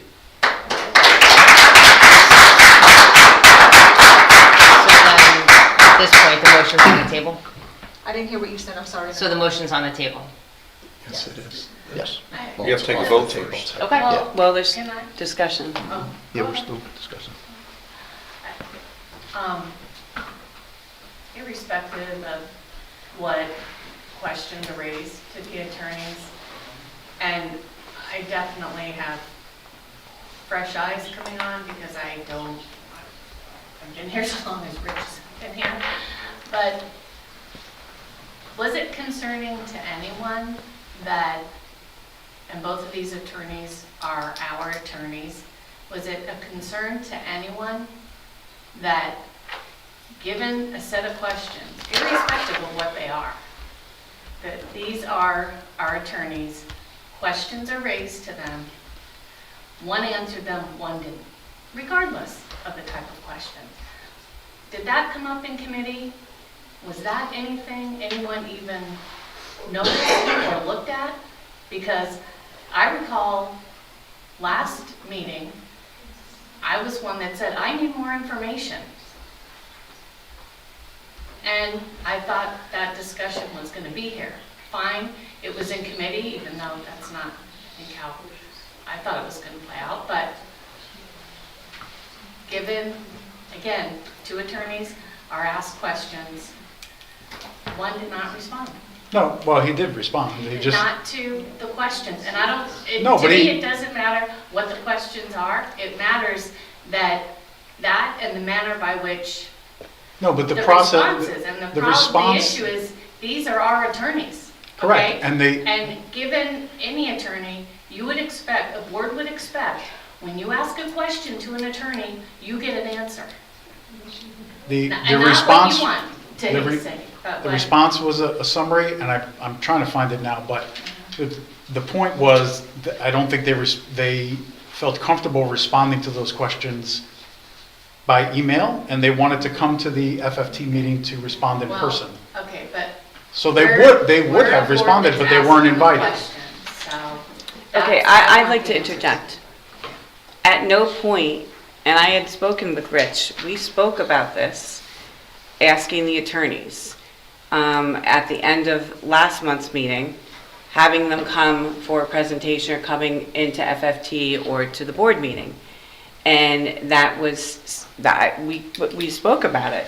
That's something that they're not interviewing, re-interviewing. They have contracts with the district. They are both legal counsel to our Board of Education. To the district. They serve the district, both councils. And, in what capacity they're working on. But there was no way, I think what I think was the mishap. The attorneys would be working, and the switching of counsels, lead counsel would continue on all the cases that are work. We still have Can I finish? We have no reason Can I to make finish? the switch. Dan, may I finish, please? There's been no reason. May I finish? I apologize, go ahead. But the attorney lead counsel would continue all cases and focus energy on the cases that are at hand, and anything new coming in would flip to special counsel. They already have a contract. They're not being fired, they're not being amended, it wasn't being changed. Just a clarification on that, the contracts would have been changed. Amended, yes. Yeah. Why? They would be amended as to the roles. No. Why are we doing this? I spoke to that. There's a I'm few asking. reasons. Can you estimate how much money would save in a year? It would be, we're talking about 4 or 5 months, changing In 4 to the 5 roles months. 4 to 5 months. Yeah, what kind of money are we saving by doing this? We are saving for hourly, we're saving on hours, hourly billed. The attorney is not here, and that is at a request, not at the board president as well. We spoke, Rich and I, and that there isn't a need to have a board attorney at every meeting, and Dr. Burt, that came from Dr. Burjak. Yes. And again, I agree with that. If No, there's a we're legal not. reason, We're then. talking- So that's another Good. issue. It's always been done since. But there's things, right, and you're So, talking but about you- other savings and so forth, yes. Yeah, you're suggesting that the motivation for the change is to save money. There are some savings, Can yes. you provide an estimate or a bound of what the Yeah, 'cause- numbers you think? Well, Well- Brian, let me say this. There was at the last meeting, I didn't mean to interrupt you. Sorry. There was some speculation that a switch of this nature would result in an additional cost of thousands of dollars. I think a board member said that. Unquantifiable. I think we kind of put that to rest, that is not going to be the case. So, Okay, so that's. but there may, I haven't seen anything, to be fair, I haven't seen anything quantifiable of savings, Right. but we put to bed the speculation of thousands of dollars in additional cost. So I that's also- just to be clear. I also question the fact that Bush Law Group is putting up one flat rate when I know that contractually there's a schedule of rates based on who would be performing what task.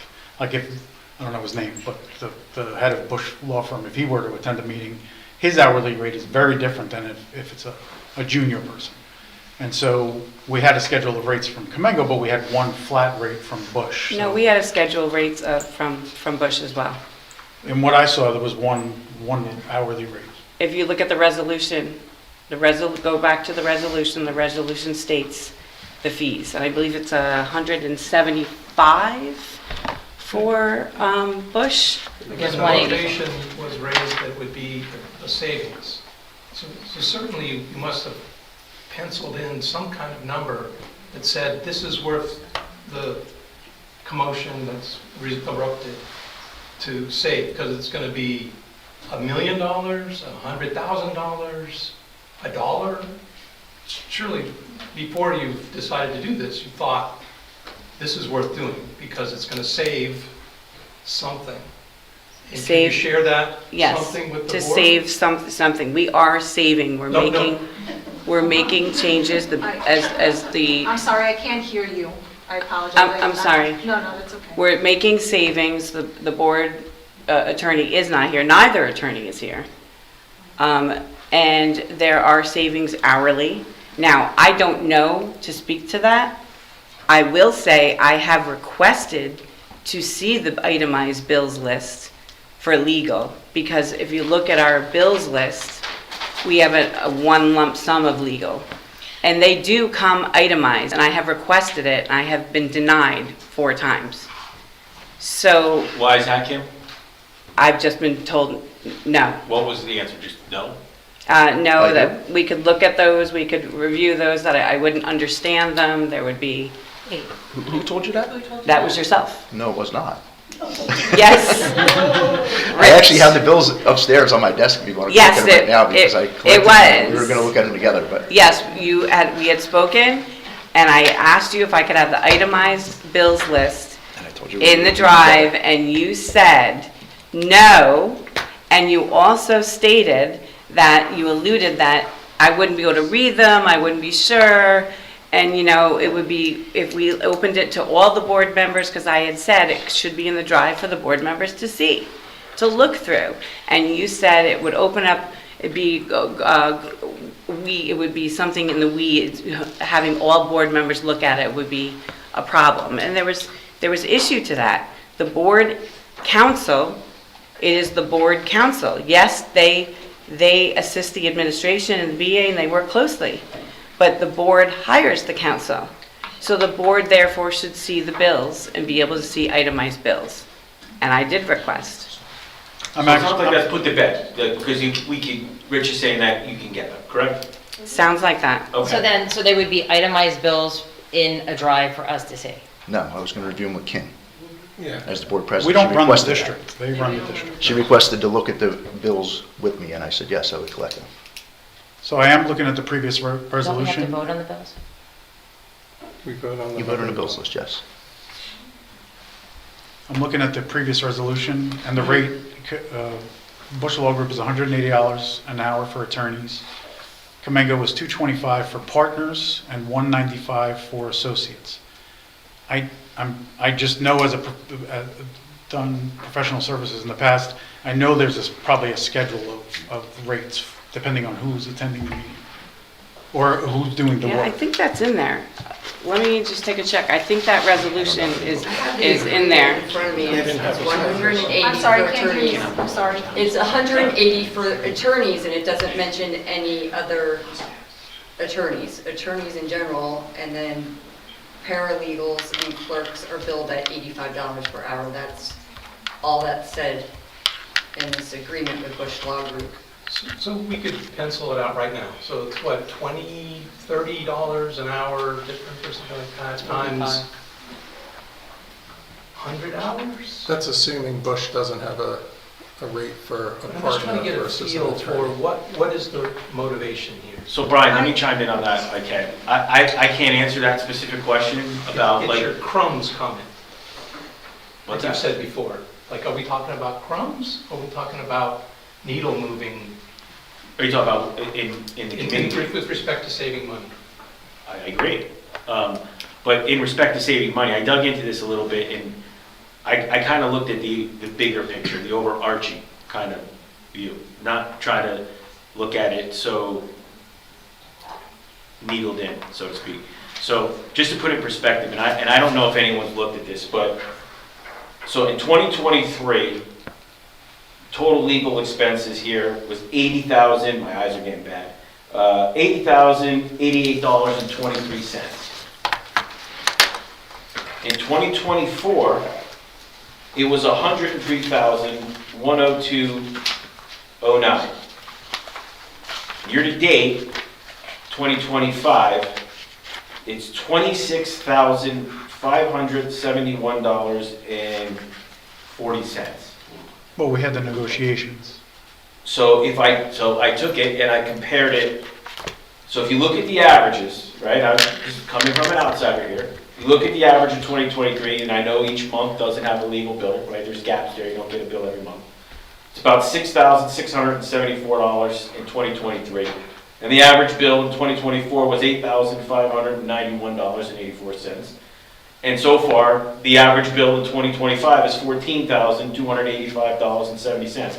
I then took it a step further and compared the first 2 months of 2024 to the first 2 months of 2025. So if you look and just, they lined up kind of neatly where there was invoices for both January and February. So in 2024 is $18,952.48. And again, I said year to date is $26,571.40. So outside of this whole discussion that we're having, this bucket of expenditures has exploded since 2023, for whatever reason. I have no idea why for some of it, because I wasn't here. But one way or the other, this has to get under control. Because it seems like it's just on an upward trajectory for whatever reason. No, but you're not factoring that we had contract negotiations with the I'm just teachers. telling you what the math shows. No, I know, but those are serious hours that we put in with tons of meetings to resolve those contracts. So that, to extrapolate, and the whole point of this is not our job. This is his job and the BA's job. We're not supposed to be itemizing and quantifying because we don't know all that information, because we're not we're not administrators, we're not superintendents. We hire the superintendent. And so we shouldn't be making decisions about $30 an hour willy-nilly for no reason. There was no performance concerns. There was no, there's only 6 months left in the contract. What are we doing? Seriously, what are we doing? The time we're wasting on this. I mean, and are we going to receive, how much is Bush going to be charging us for the time that they had to do to draft the resolution, all the questions they've been asking? I have a list of things that there are lists of things we could be doing. We could be, I know we've been contacting them on a routine basis, constantly check, can we just consolidate those calls to maybe once a month, where we call the attorney once a month, go through all the questions. Maybe not even once a month. Maybe have it done when we're in an executive session, when they're already here and we're already paying for them to be here. So we can save money and not have these constant calls and constant emails and constant things that they're constantly responding to. That's where these costs are coming from. We're bombarding them with information and they're responding. And then they charge us for it. And we're generating all these costs. What are you referring to? I'm saying all these questions and everything like that. I'm saying there's other ways for us to save money. No, I'm asking, what are you referring to that as a board, or you're specifically pointing out board members saying that they're contacting, they're calling, they're contacting attorneys? I'm saying the board is we've had so much turmoil that we're constantly contacting them for response on different things and asking them to, and then reaching out to a second attorney for more questions, more things. These things can be I'm just saying this is a way of cost savings, but this is something we can discuss at FFT and then figure out, or like we said, go out to RFP and figure out, but I don't understand why we're trying to run the district and circumvent the administration. To save $30 an hour. It's ridiculous. Go ahead. I wanted everybody to have their discussions in, so I didn't want to interrupt in regards to cost. But am I wrong in saying I thought there was something more than just cost in the reason why this resolution was brought up from the beginning? Dan mentioned that. I'm sorry? Dan mentioned that in the meeting, that he said that there was another reason, which I asked him, what is it? Because I didn't know. Yes, last month it was brought, and the concern being there. Yes, could there be some savings? Absolutely. Can we? It is a short period. We wouldn't go out for RFP. It's 5 months, and that we do have our lead counsel handling services for board members for an ethics complaint, and it is optics with the public that you have a board counsel who's leading the board and has established relationships with individual board members. You said that in our committee meeting. I don't know where, that's what your perception is. I don't have that perception. I don't even know what you're talking about. Why wouldn't the board want our board attorney to represent us when an outsider from God knows where brought an ethics, a random ethics charge? We would want that person to represent the board, and we should be as a group supporting those members for that. I mean, why would that be bad optics to have? I think having our board attorney representing certain board members on ethics charges, and then all of a sudden switching them out to another board attorney, that's bad optics. Well, That- That is not accurate. No, no, That no, is I'm not saying- accurate. No, no, I'm not saying switch our representation. I'm saying they're representing these board members, all of us, and now we don't want them representing anything else. No, That's not true. That's not true. What do you We mean that's said not that true? they would switch roles and lead counsel will continue on all the cases that lead counsel's handling. I understand, but why would we switch? Anything They- new coming they in are would our go attorney. Why to- are, there's still, this just goes back to the same question. There's no, $30 an hour is not a Yeah. reason for a board member to bring up switching out our attorney. I mean, these rates have not changed for 4 years. These are the rates that we agreed upon, that we went through an RFP process, we vetted them. And everyone decided at that time, this is our attorney. Nothing has happened since then. Dan, can I interject? I think what it comes down to, and I think we discussed this in the meeting, brass tacks, what this is, some members of the board are satisfied with the representation, and some aren't, for whatever reason. That's it. That's what this is about. That's it. That's not what this says. That's not But what that's this what we resolution talked says. about. I'm saying that's what we talked about in the meeting. No, Listen, I and think I will that give- is what's going on. Correct. It's being couched as a cost savings. Correct. And I would. Either way, Actually, I it's would. dissatisfied and not satisfied. And I would agree with, and I actually liked your comment where you said, I don't have any history here, but I know that part of the board wants this and part of the board doesn't. There's a lot of conflict, so maybe we should move forward with this instead of waiting for 5 years. And you know what? I agree with you. And that's why we went forward with this RFP process. It makes sense to me. That all makes sense to me. But switching them for 6 months makes no sense to me because there's no reason to. So are you saying it will have a minimal effect? No, because I think the perception is that we don't trust them for some reason. I feel that if we didn't trust them, I mean, it's just, in regards to optics, I believe if the motion was put on the table, let's say, for RFP initially, I think that would have been optics as you're trying to remove the current council from where they're at. I took it as the consideration of keeping the council and just switching the roles and them still following through on their responsibilities. Am I wrong? Am I correct? Am I not correct in regards to they would still follow through in regards to that? That's what I understood, and I just want to be clear and make it clear so that everybody is aware of that, because now the perception is there was something else other than that, but that's not what I understood.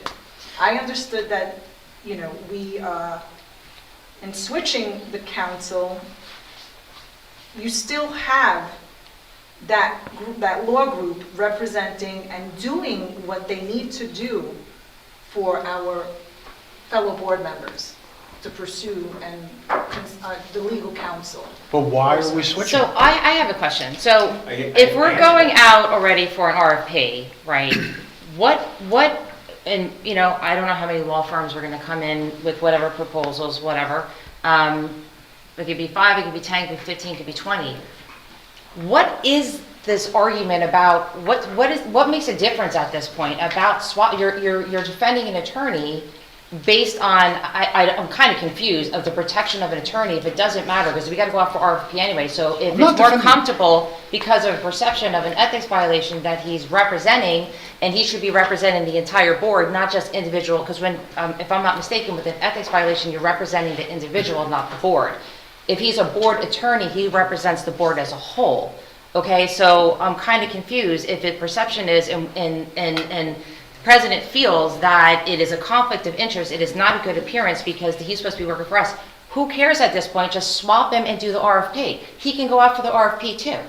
Correct. So then why is there such an argument right now just to swap it and move on for the rest of the meeting? I'm a little confused by the that is not what this by resolution. the outcry. I don't know anything. I Kamengo, Bush, I've worked with both of them in my career, and they're both great attorneys. I have no issue with either one of them, and I'm concerned about the process. This is supposed to go to FFT, and that's We what we've put done. it in FFT. And then we have this recommendation. And then we which have the we'll do. recommendation, And but that- there's a motion. But there is nothing in this resolution about optics, about that there's a conflict of interest. But I don't think This that is has to all be in a about resolution. dollars. Why What would do it you- have to be in a? Because if there's a that's the truth. resolution That's to the mix- that's the transparency. The transparency is this isn't about $30 an hour. This is about some kind of other reason. Okay, And so it's about that's what optics you're and- alluding to. My point is. No, you just said it. No, that's what I'm saying. If there's a resolution on here to Sorry, I switch. can't hear you. That's okay. There's a resolution on here to switch attorneys as we go out for RFP. I don't think the resolution is going to put in there what the reasons was. The whole reason why it came to the table so we can have a board discussion. So people were upset that it didn't go into FFT because that's how it's always been done. That doesn't mean it has to be done that way. Legally, it doesn't have to be that way. It was a We can- perception that you guys thought that since it wasn't going through FFT, that there was something going on behind the scenes, and I don't think that's what this was. If anything, putting a motion on the agenda, in my opinion, is pure transparency for everybody to see, including the public, not Yes. just coming out of FFT. So this resolution, the information we were given was that it was about hourly rates. And that's what we were discussing. Now you're telling me. anything It doesn't about say hourly that. rates. The resolution states, the The resolution resolution just states has to just put- switching I'm law. sorry, I can't hear Kim. I'm sorry. The resolution states it's switching of roles from special to lead, lead to special, and it quotes their fees. Okay, and then when we asked you why, you were telling me it was because of the rates. Not just that, I did not say that. There was no discussion about conflict of interest Yes, there was. at the last board meeting. Yes, there was. Yes, because one of the board members got very angry and was yelling. One of the board members was spewing at me, Okay. shouting and screaming abhorrently. So, Kim, I think so Brian's it got was. Brian's got a comment. Brendan has been asking to speak on half an hour or something like that. This is textbook micromanaging. We are ignoring the administrative recommendation. Our reasons seem to switch faster than the weather from cost to process to this notion of optics that everyone claims to have a definitive perception of, but optics are in the eye of the beholder, as we hear from every speaker who steps up to this microphone. The savings argument, I had separately reached out to Rich and Kim, pointing out that we didn't need an attorney at every meeting, and we would save much more by simply narrowing down when they were needed versus any debate of hours. And this is still subverting a process that was going to go to RFP and has resurfaced and is now trying to once again reassert a switch rather than following through the RFP process. It's not resurfaced. It was the motion was tabled to go into FFT per Mr. Spanton, wanting it to go through FFT committee. That is where the resolution went. That's the natural progression. That's where it is. It was on the agenda for a discussion. We have a unanimous And decision the only to move thing you forward with see our- on the agenda is, the committee agenda is the resolution. And there was discussion, there are board members here that were in that committee. There was discussion of, what could it be? Ms. Reyes had questions, Mr. Lordy. So it wasn't that, as to Dan, it's the motion of the RFP. Yes, on the committee FFT agenda, there was discussion of RFP, the time schedule, and that the administration was recommending as well. But the board council is counsel to the board. The board council, yes, certifies and assists the superintendent and the BA. The board council does not answer. Dr. Berjaks is not responsible for the attorney. The attorney, the auditor, the board secretary, and treasurer of monies respond to the board, not to the superintendent. There is a clear chain of command. And we're having a discussion, and it was placed on the agenda, not for any other reason I wanted to have a transparent conversation that it was in the purview of the board and the public. We contract both attorneys. They are contracted with the district until June 30th. Period. Now, we all are sitting here, we have our emotional, we're revved up, there's reasons, people are pointing fingers that it's agenda driven, it's political. No, the agenda is driven by the board president and the superintendent. It's in policy.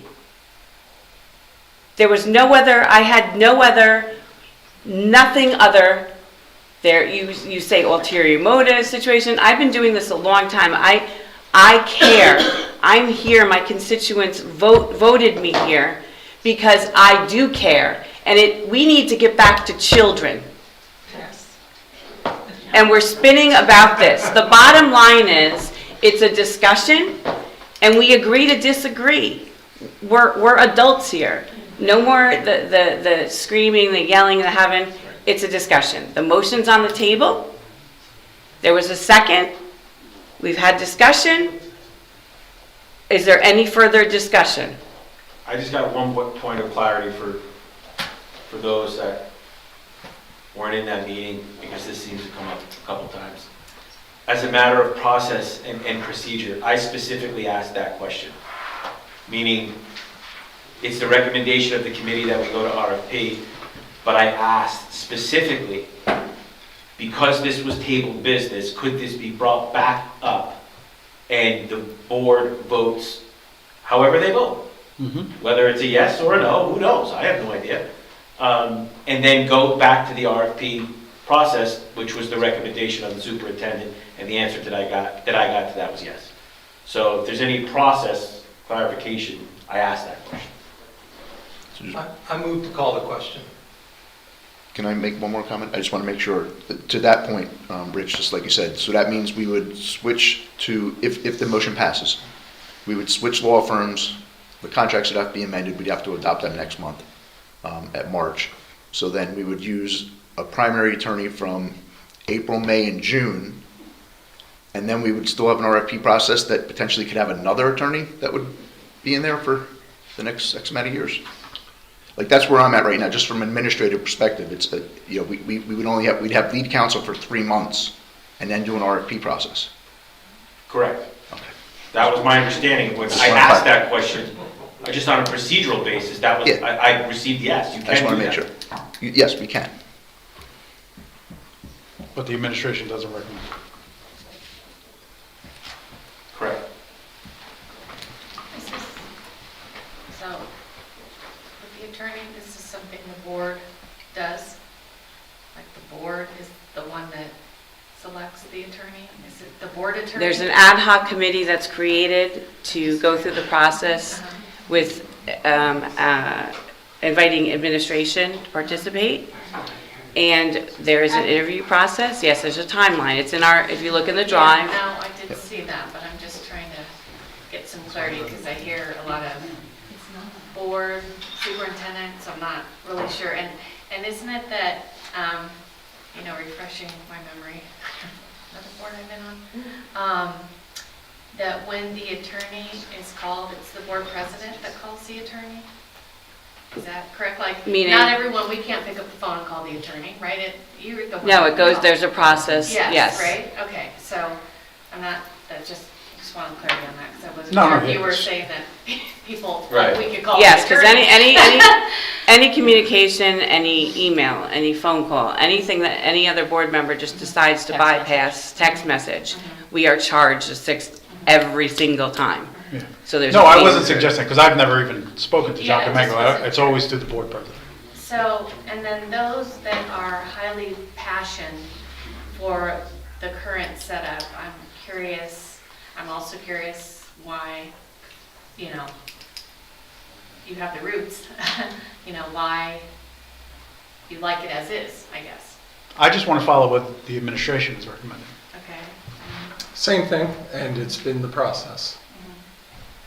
It's not, it has nothing to do with the attorney. It has to do with the process and what the administration is recommending. I've been happy with the attorney, and I also am concerned that we're getting into trying to run the district. Agreed. Question, Dan. The concern of the process, but wasn't the process followed? Meaning, we tabled it to go out, to go into committee. It went to committee, and we're back, so the process was followed, no? Correct, but that original resolution should be resolved with the RFP process. That was the resolution of the process. So you're saying that, the process was followed for the RFP being, when we tabled the resolution to go into committee and then come out. You don't have any problem with that process, correct? No, it goes to committee and comes out, no. Okay, Yeah. just wanted to clarify. Yeah. But the normal, maybe it's not a policy that it has to do this, but the practice has been, a board member would say, hey, I'm not happy with the attorney representation. We'd like to look into that. It would go, oh, okay. Committee X, next time you guys meet, you look into that, you come back with a recommendation. That's where you can attest to. You can attest Not to. hey, it's Tuesday, guess what, there's a new resolution. My concern with the contract. Absolutely. Well, Can we, I mean, I guess, like, basically, so you're asking for an example.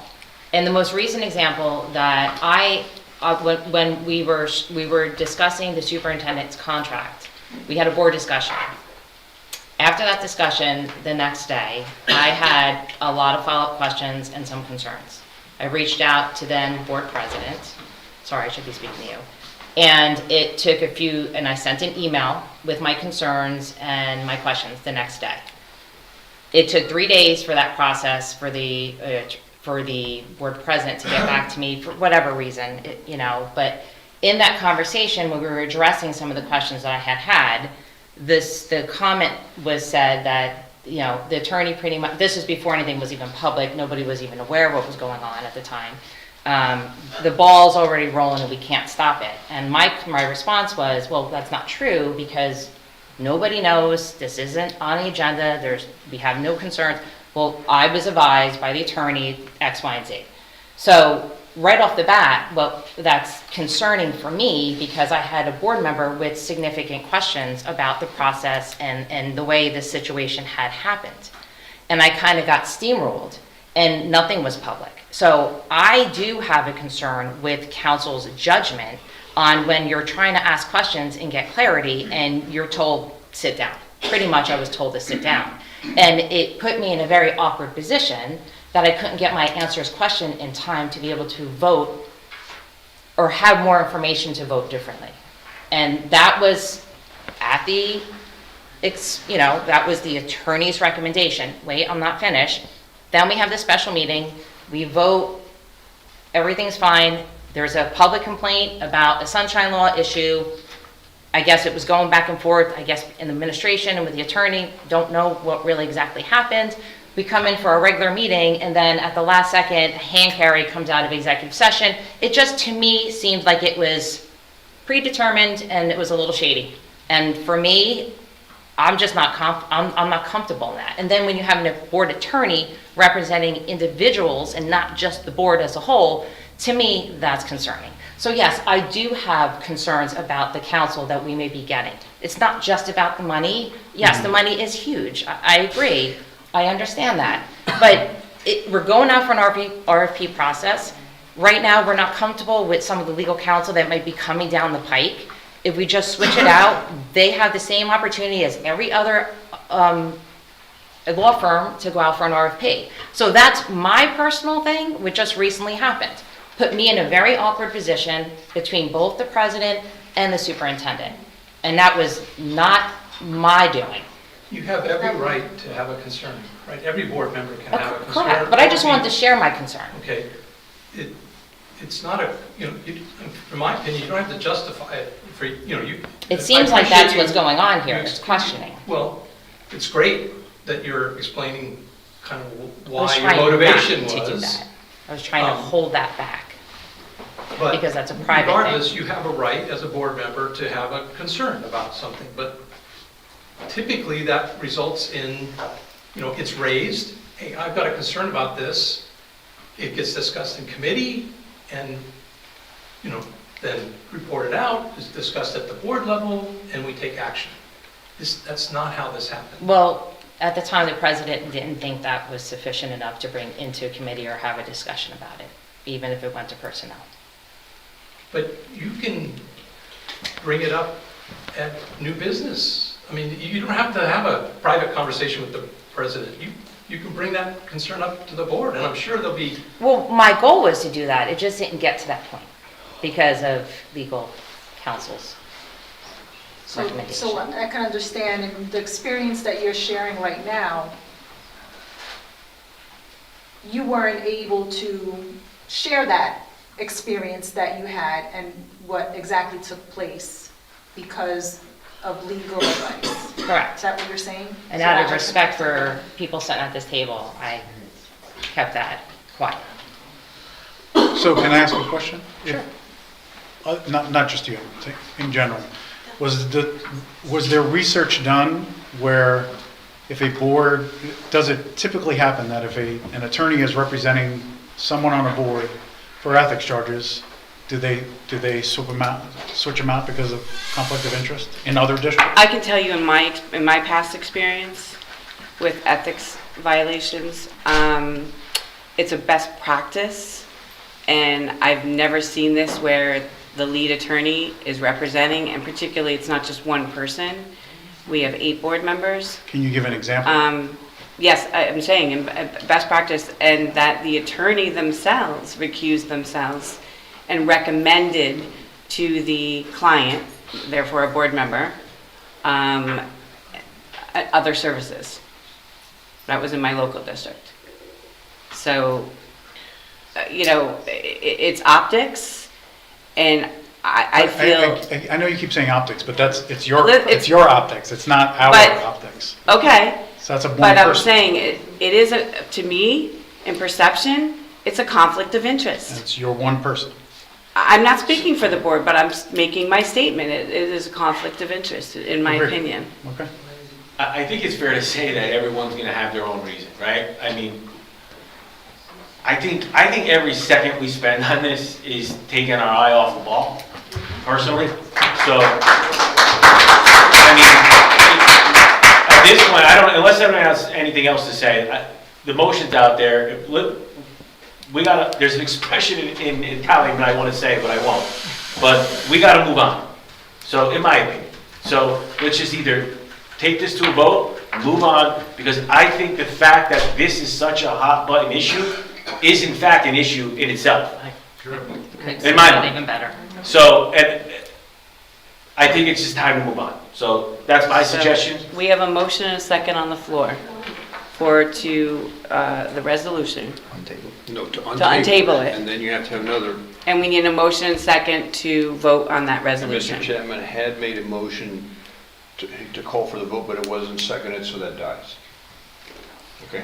So we need a motion on the floor. No, we have. No, we have a motion and a second to untable it. Now we need a motion and a second. No, we need a vote. We need a vote first. Okay. And I'd like to do a roll call if you don't mind. That is absolutely what I would suggest. And just to clarify, this is to bring it off the table. So that you can So then that we can act. discuss So then we can discuss it for the next hour and a half. Off the table. I hope not, Brian. Vote on it while 2 people aren't here. Not even on the agenda. Ms. Cagno. Yes. And it's not even no new business. I'm sorry, I Mr. couldn't Chapman. hear. No. Dr. Danini. Yes. Ms. Gallo. Yes. This is, yes. Ms. Yes, Ms. Hintz. No. Mr. Lordy. Yes. Mr. McGazick. McIsaac, no. Sorry. Ms. Reyes. Yes. Rees.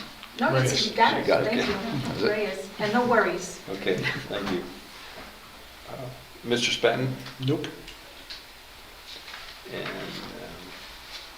Ms. Salino. Yes. Did you? Yeah. Oh, I didn't hear your name going around the table. All right, so the answer is, Motion passed. okay.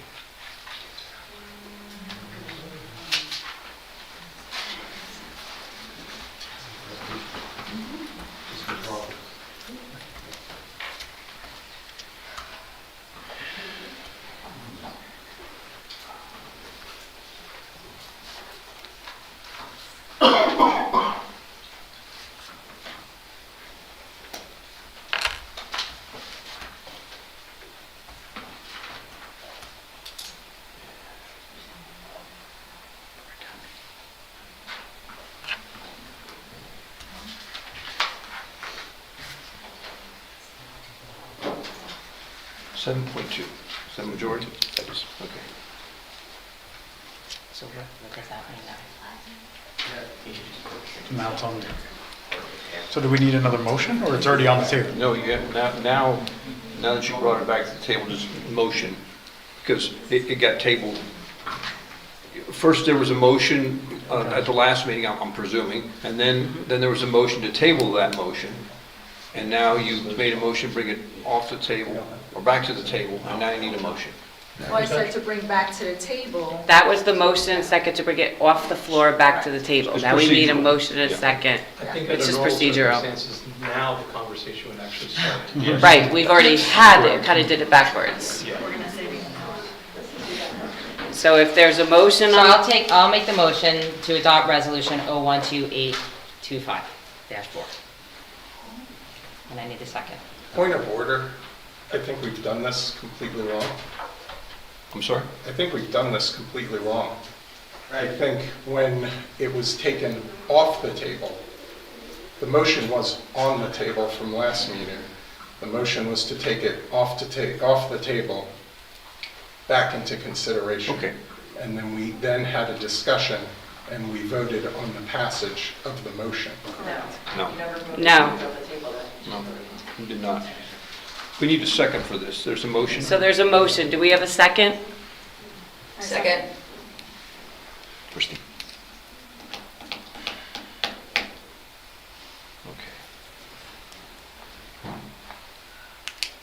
Okay, so what do people think about this? Sorry. That was good. Any discussion? Okay, No. Ms. Cagno? Well, I have a Discussion. Yeah, no, we have discussion. I know when I asked about, those that are passionate about, keeping it the way it is, I'm interested to hear what you have to say about the current status of the placement of the attorneys. You said that you are.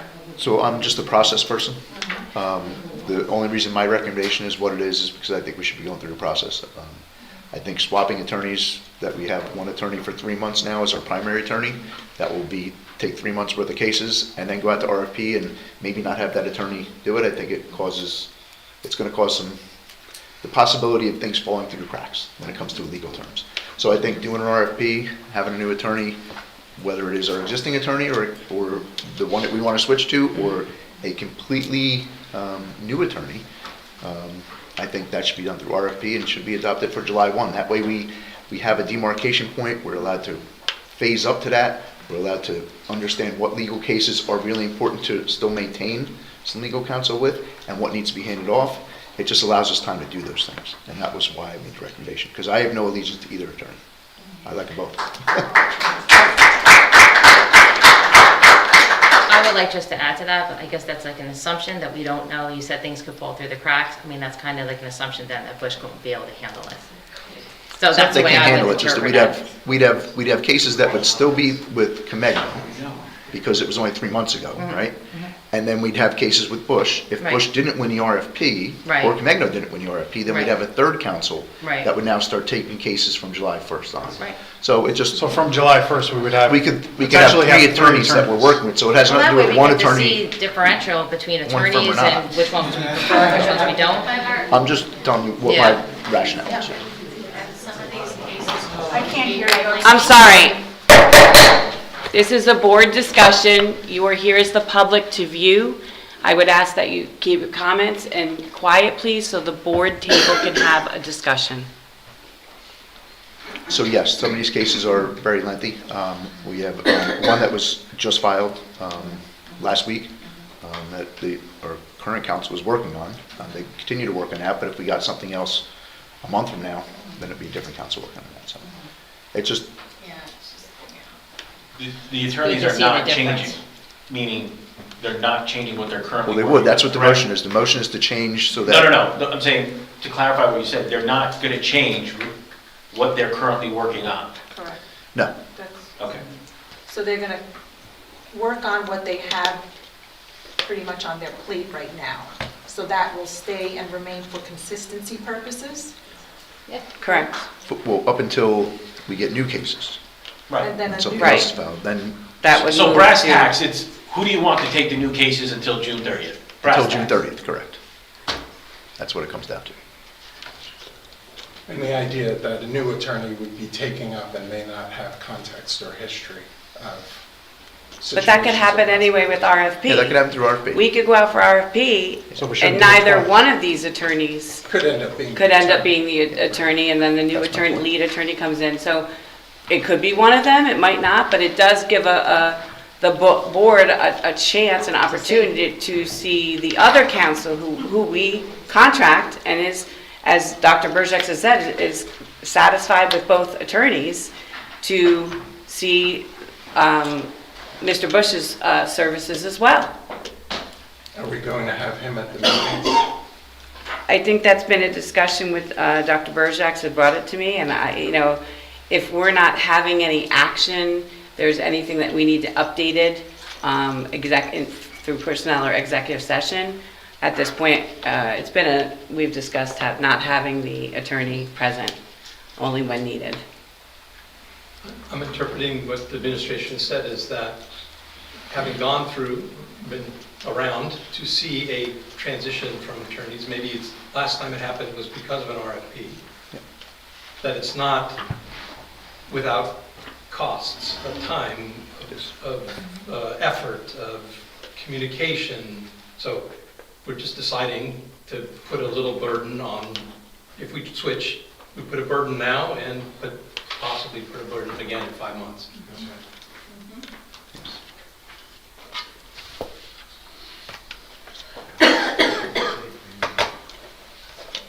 Is there any further discussion? Okay, you want to do a roll call vote? Ms. Kegman, Yes. Mr. Chapman, No. Dr. Deneen, No. Ms. Gallo, Yes. Ms. Hintz, No. Mr. Lordy, No.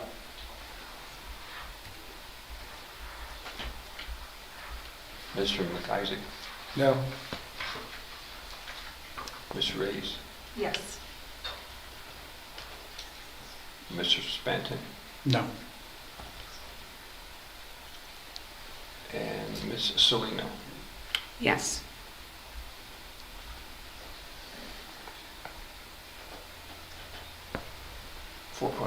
In favor. Motion doesn't pass. Motion does not pass. Okay.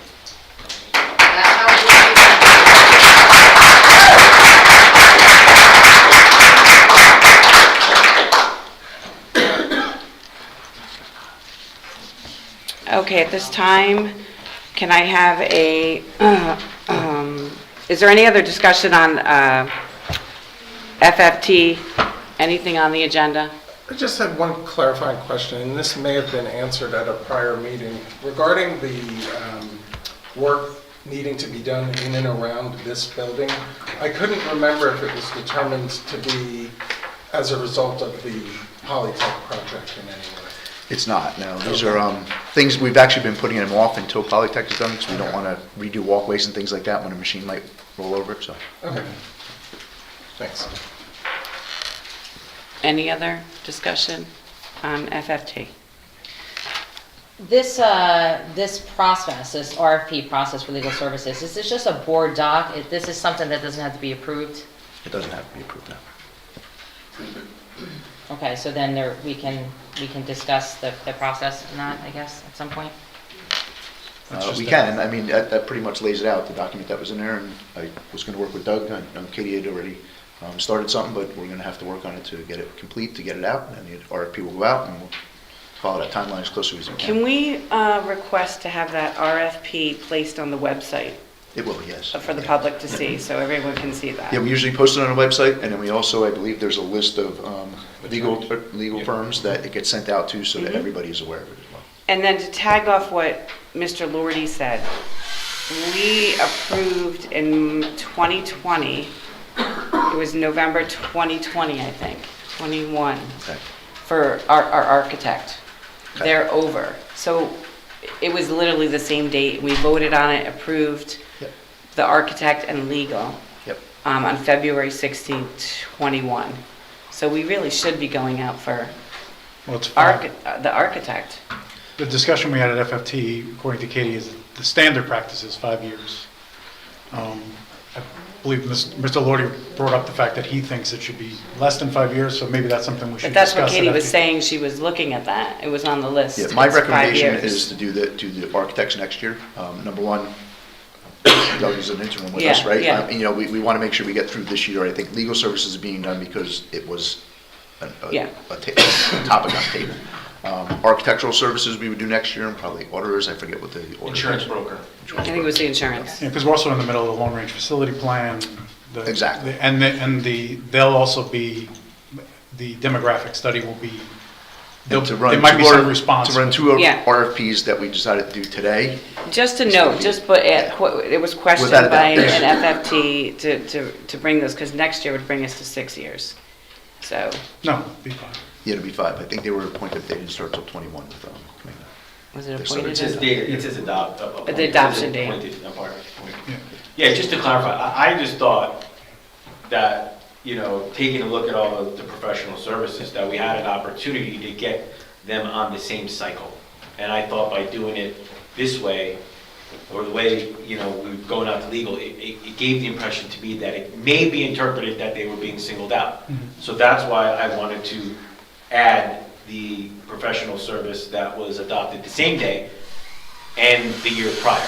So then all three would be on the same cycle. And if it is decided that that cycle is 5 years, I personally think it's 3. But if it's decided that it's 5, then those 3 would go on the 5-year cycle unless the board feels, for whatever reason, that they're not satisfied with the service and they can bring it up sooner. On that, I guess I was wondering, were they traditionally on different cycles just so that we weren't doing multiple RFPs for multiple services in the same year? And yeah, some of those are bigger, like, you know, the architect and the attorneys are bigger RFPs than something like the mental health counselors, right? And so having those in different cycles actually does help, so you're not trying to manage 5 RFPs in a year. So this might work to our advantage to do legal this year, do architectural. Yeah, we have Next year. I have it right here. And then, So what he's speaking to is the liability Yeah, the insurance insurance was broker. 2020. That was appointed May of 2020. So can we bring that to FFT to kind of hash through it and kind of, you know, because I think there also might be differences in the type of professional service and what's going on. Like if we're in the middle of a long-range, I could speak to architecture, if we're in the middle of a long-range Exactly. facility plan, we might not Well, we're want to going do into that yet. strategic planning as well. Yeah, exactly. But looking at these, Katie has a running list. I'm sure she's not, has them all on, as to Rich's question. They're not all on the same time cycle. That would be maddening. Right. No, that's So, crazy. Yeah. That's crazy. So she obviously has them broken down, but looking at coming out of committee, that's, you know, the 2020 for the insurance broker, but then we were looking at the architect, because it was done at the same time when we did the attorney in the 2020-21 school year. Okay. So we're gonna have 2 next year and then 3 the following year. I think what Dan is suggesting, maybe that you guys could, your committee could. Yeah. Well, we'll talk to, I mean, Katie, Work it's through Katie's that. recommendations, or Rich, you know. Yes, we But I can would understand certainly- it, yeah. We can put that as an agenda item as far as RFPs and what the cycle is going to be. Sure. And even if we wanted to, you know, change it a little bit, we can go off cycle to start with and then get on a cycle, right? Sure, yeah, that's what I thought was a good best practice. Yeah. Yep. Just so to avoid this situation again, you know, where we have a cadence that we're gonna follow. I think Katie would say she had one, but it's not the one you would prefer. I would agree with that. I would absolutely agree with that. Okay, is there any other discussion? Okay, can we have a motion and a second to approve agenda items 12.1 through 12.5? 13. Oh, sorry. Oh, no, am I looking? No. I'm looking at the old agenda, so. Man, Dan, Sorry. give me a break here. 12, thank you. Tara, and I need a second. Tara and Brian?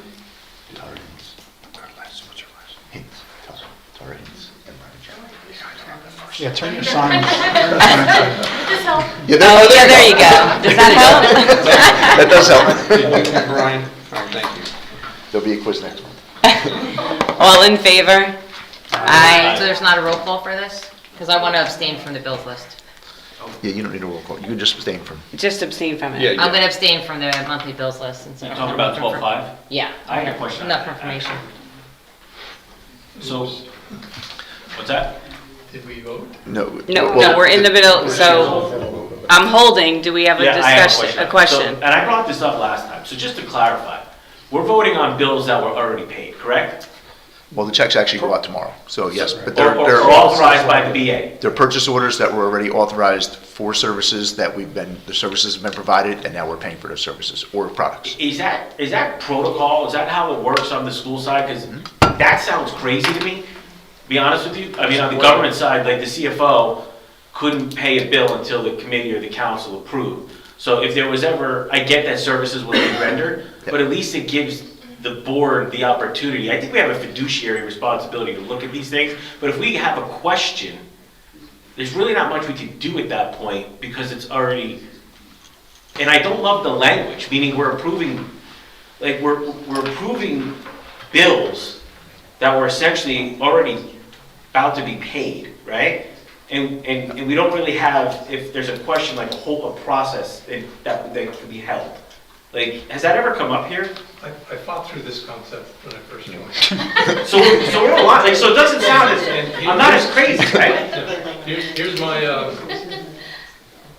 after consulting the school boards about it, and you may not have been here when Katie reminded us that if we don't approve this, kind of hell breaks loose. But basically, the county commissioner gets involved and all kind of stuff. So how I internalize this is, if you find something that you have a question about and you might object to, it's going to come up again.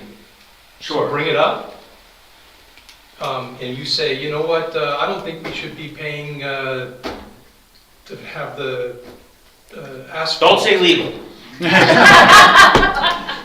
Yeah, whatever it is, I don't think we should be, paying the cafeteria supply people. Right. Then we have a discussion, and then Katie needs to figure out, well, heck, what am I going to do now? The board doesn't want to pay the cafeteria.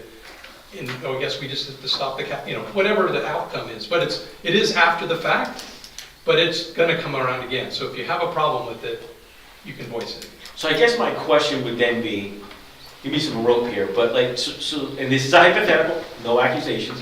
Let's just say there's a bad actor in place, right? That had a relationship with a vendor or was doing whatever. Then it comes to the board.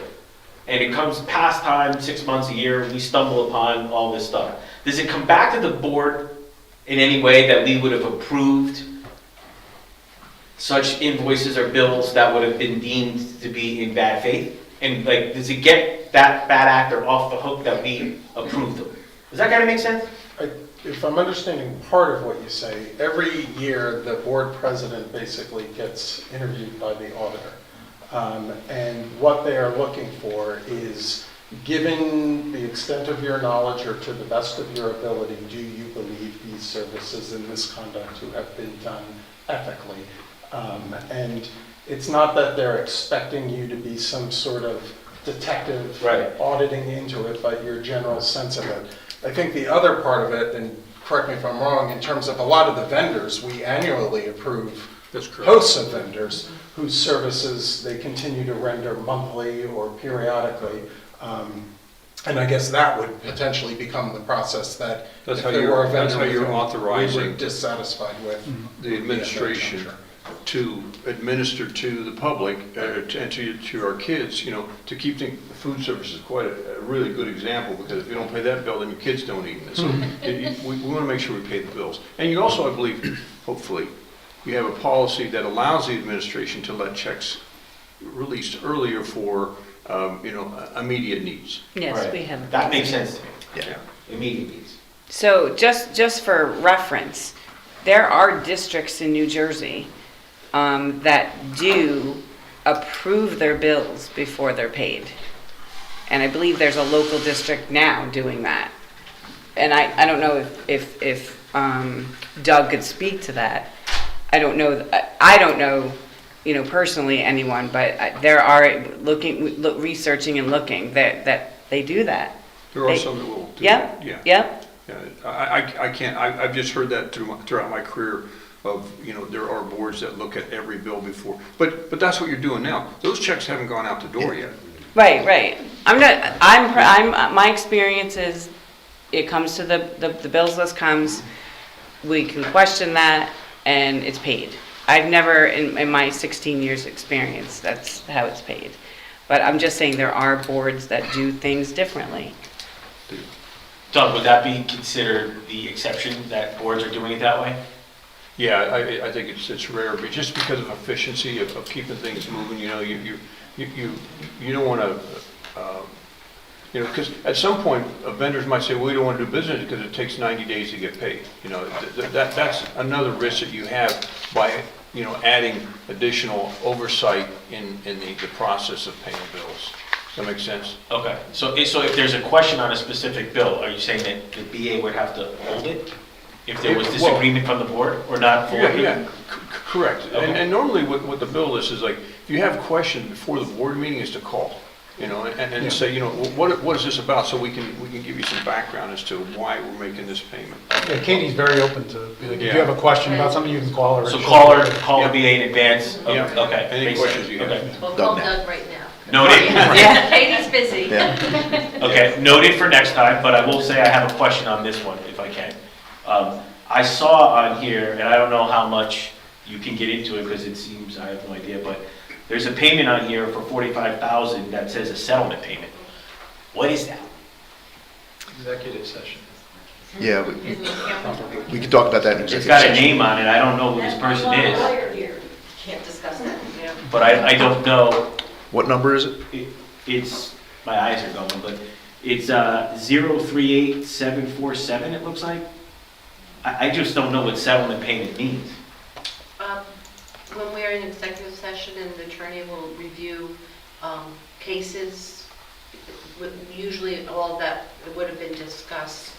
It can be discussed. Dr. Yeah. Berjaks But can under share that executive information with you. session, So I wasn't here, it looks like, for, this is dated 12/2, I guess, last year. Yeah. So does anyone here know what that is? Well, we can't. Yeah, bring it I do, up. but I can't discuss it in But public I'm session. saying, you guys know what it is. Yeah, we discussed it in executive session in December. Okay, so So- it's fair to say that Angela and I are the only two that don't know what it is, correct? Right, so Okay. what we're saying is if something like that comes up as you're going through the agenda, we get the agenda 4 days before. You go through those bills lists, go through, and you send your questions to the BA. Got And the it. BA will reach out to you. Or the Yeah, superintendent. make sure I'm copied on those Yeah, too, yeah. because I like At to. this point, superintendent. Yeah, and I. with being the intern, but Makes that's sense. the process. Makes sense to me? Okay. Noted going forward. Okay, is there any other discussion then on FFT? Okay, so I need a motion and a second to approve agenda items 12.1 through 12.5. You have that. Did I have that? You have that already. You called for the vote. Did we do the voice vote? And no, we did not, because Nicole had a question. Nicole wanted to abstain on Okay. 12.5, which she did. And we're good? And so you did, and not everybody else. Go ahead and get your vote. Okay, you're good? Okay, ladies, are we good? All in favor? Aye. Aye. Any nays or abstentions? Got the one. Thank you. Okay.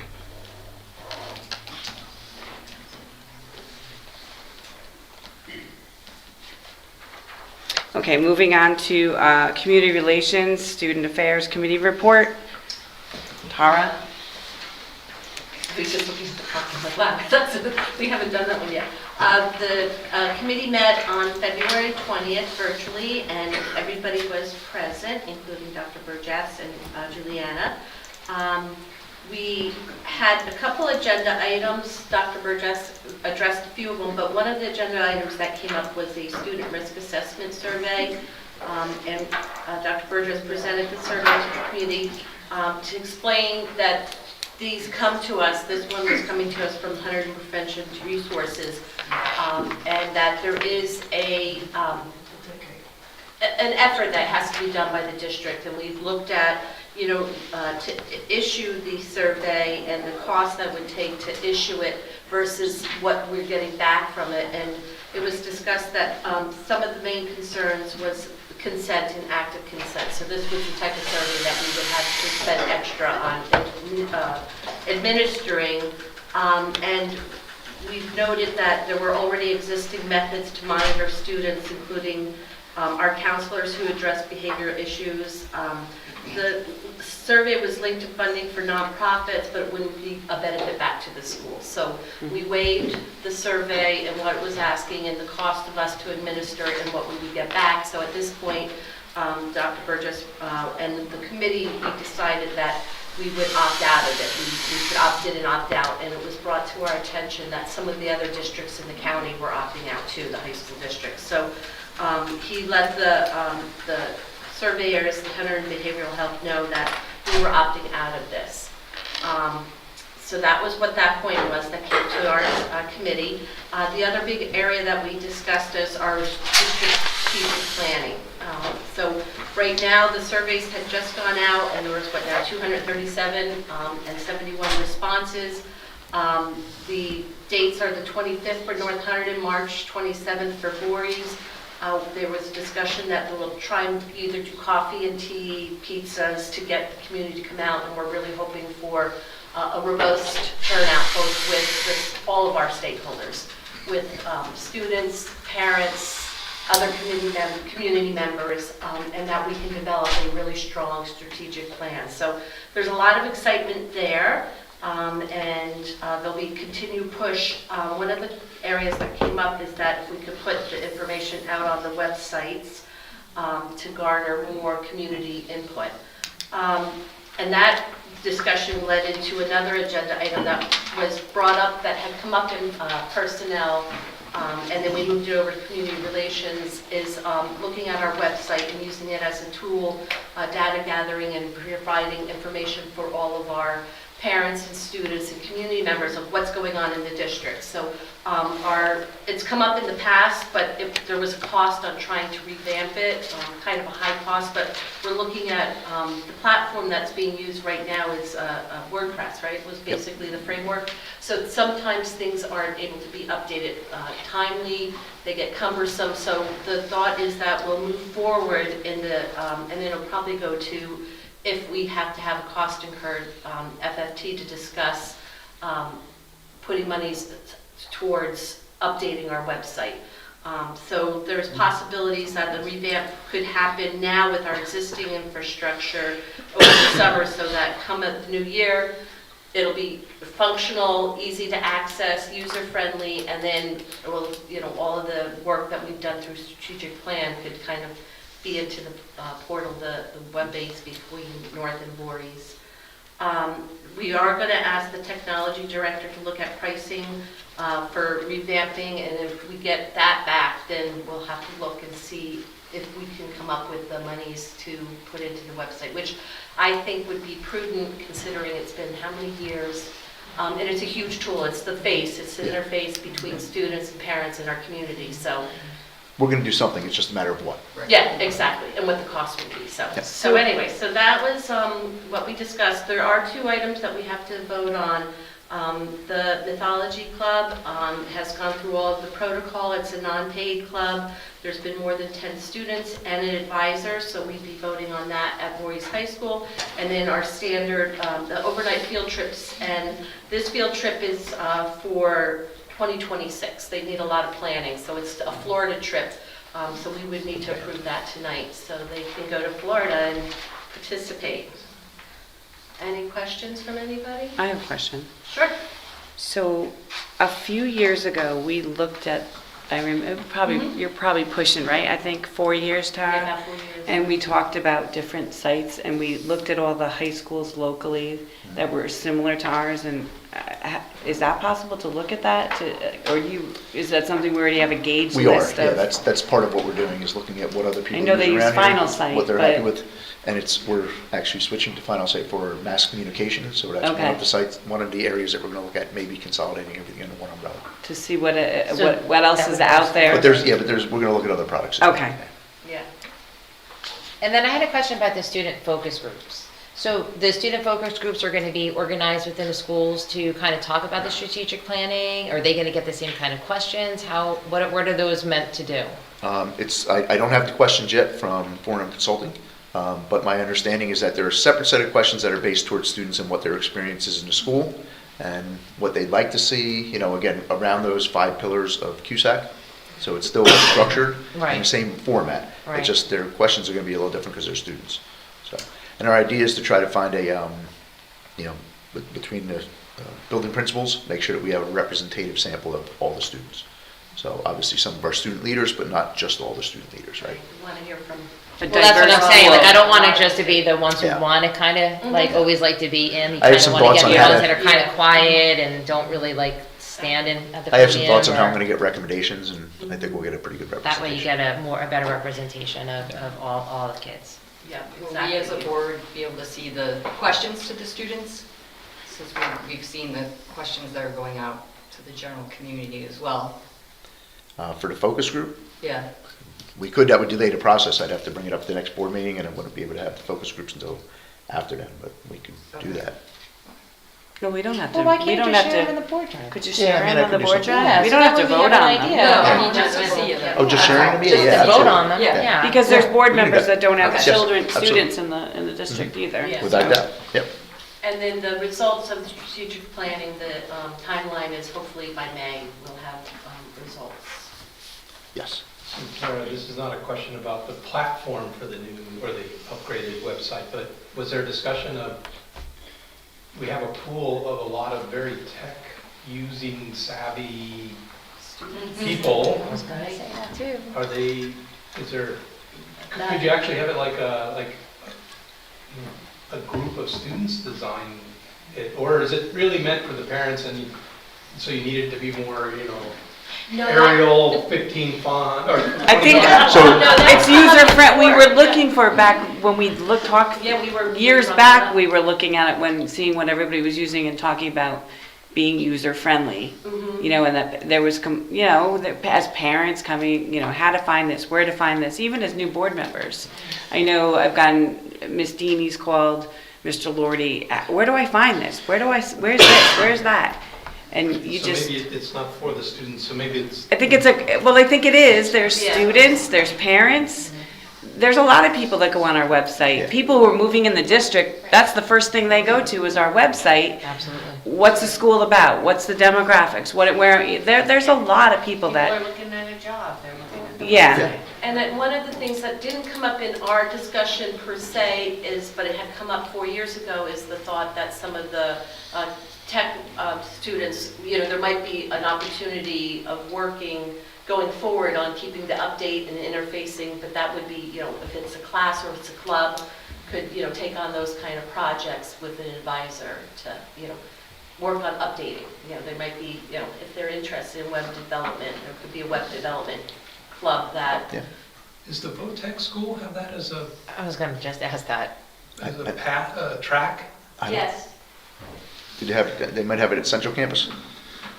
I know it's not going to be here. Yeah. It's not one of the programs that's coming here. Could it be a possibility that in one of our classes that the teachers teach, that this could be like a project for them to do? Yeah, that's something I would, again, I have to consult with G on a few things, but we have, just saying it's part of the curriculum. There is some liability on our public website that you have to be concerned about, and just from our cyber liability insurance, the more people that have access to things like that, the greater the risk is to our cyber liability insurance, which then raises those prices, and it becomes like a whole cycle of things. So there's definitely room for involvement, yes, without a doubt, because we like our kids to be involved. To touch upon what Tara was suggesting, and maybe it's something for a future new business, I don't know if the district currently has any student tech support staff positions. During the school year, no. We have summer tech support that help over the summer, and yeah, that gets posted every year. Because I know there's models out there where students are sometimes that help, that hub help. So that's probably when you'd want to flip it too, right? You don't want to do that mid-school year. if you're gonna. You would want to start a school year off that way, yeah, with a program like that. But. Well, you No, I could- mean, flip the website in the summer. Oh, yes. Yeah, that was. Oh, yeah, That was yeah. part of the discussion timeline-wise, yeah. Well, you could definitely survey the student population and parents as to, you know, what they like about the website, what they don't like, you know, and because they're using it. And I'm sure we'd get a lot of feedback from the students, you know, and you might get ideas that they can't be hands-on, but they could, you know, you take that discussion back, you know, to the proper change, and yeah, so they have a say in it. But I think surveying our public, our families, the parents of kids here in the district, and students first, they're using it. They're going in there and using the website. I mean, we've all been there with kids or not, and it's not always user-friendly. It wasn't the best. It was free, but, you know, there's limitations when things are free, so. Hopefully we'll move that forward Yeah. into the new school year. Okay, is there any other discussion in community relations? I guess the only thing I'd like to chime in on, and I brought that up because I had it in my notes, that website stinks. So it almost sounds like you're gonna hear the AOL dial-up when you go on that website. And I don't like the fact, and I brought this up once before, like, if we're going down this road, change the domain. Gee, I don't know if that's possible. But the .net makes it sound like 1995. So either switch it to a .org or a .com. I think G said we own it. EDU, probably. I think EDU, I thought, Can't use EDU. holding to it, is reserved for universities. EDU is only for universities. But The option is .k12.nj.us or .net. Or you could do it .com, but .com. Just .net seems archaic to me. It just screams Stony. That's me. And then I don't know if. Probably makes it cool. No, that's not cool. That's, the kids would not think that's cool. When the old guys are pissed off about it, that's cool. The other thing is, if we're gonna go down the road, maybe look to an app. Because that probably drive more traffic than the website these days, I would assume. That's what Like- students use. I don't know of any students that go on the website. Right, Right. and so what I'm assuming, there's no app, correct? It's a mobile site. It's on Yeah. the phone. So what I'm assuming they're doing is they're probably just bookmarking the website to their phone, which the functionality is not always great. So it would be my suggestion that if the board, you know, just maybe look into it, I have no idea. But it seems like if you're gonna go down that road, why not explore it? So this idea came up last week, so we are starting that process, and these are all great ideas. It's good progress. Beginnings. Any other discussion? Okay, I need a call for a motion and second to approve agenda items 13.1 through 13.2. So moved. Second? So I got Dan. And Angela. Deanie. She's got her. Thank you. All in favor? Aye. Any nays, abstentions? Motion carries. Okay, at this time, we'll take the delegates' reports. Tara? The next delegate assembly is on May 10th. It's a Saturday, and I'm the voting, but everyone is able to go to the event. So it's down at Mercer County Community College, and I highly recommend at least once in your term to go to the delegates. Once the agenda, the handbook is released, I'll share it all, send you guys the link on it. And then we've brought it up before, we can put in resolutions. If we as a board want to write a resolution and submit it, we can do that. We've never done it as a board, but that's what we vote on when we go there. So school districts throughout the whole state, and now that we're using school boards as our policy, it may be something we want to do, if not this one, the November, if we have a new resolution or we want to change verbiage on one of their policies because we're adopting the majority, we're adopting those policies and adapting them to our district to make them us, but that's something we can do as a district. We've never done it, so I just put that out there all the time. It's work, but it's kind of exciting. Tara, can you share when the timelines come out because they meet twice a year. Mm-hmm. So can you share those timelines with the board Yeah, to I'll give us a send you an lead email. time? Yep. So because going month to month to our meetings, we may miss that window. Yep, I'll send everybody an email. So, and then everybody, we've got newbies on the board that are thinking, outside the box, and, that would be great, Yep, I'll do that tomorrow, so, for the upcoming one. It'll be within the next 6 weeks, it'll Yeah. have to close down. I just don't know the exact date. Yeah, I knew you would know. Yeah. Thank you. Christina, Yes, so Hunterdon County delegate.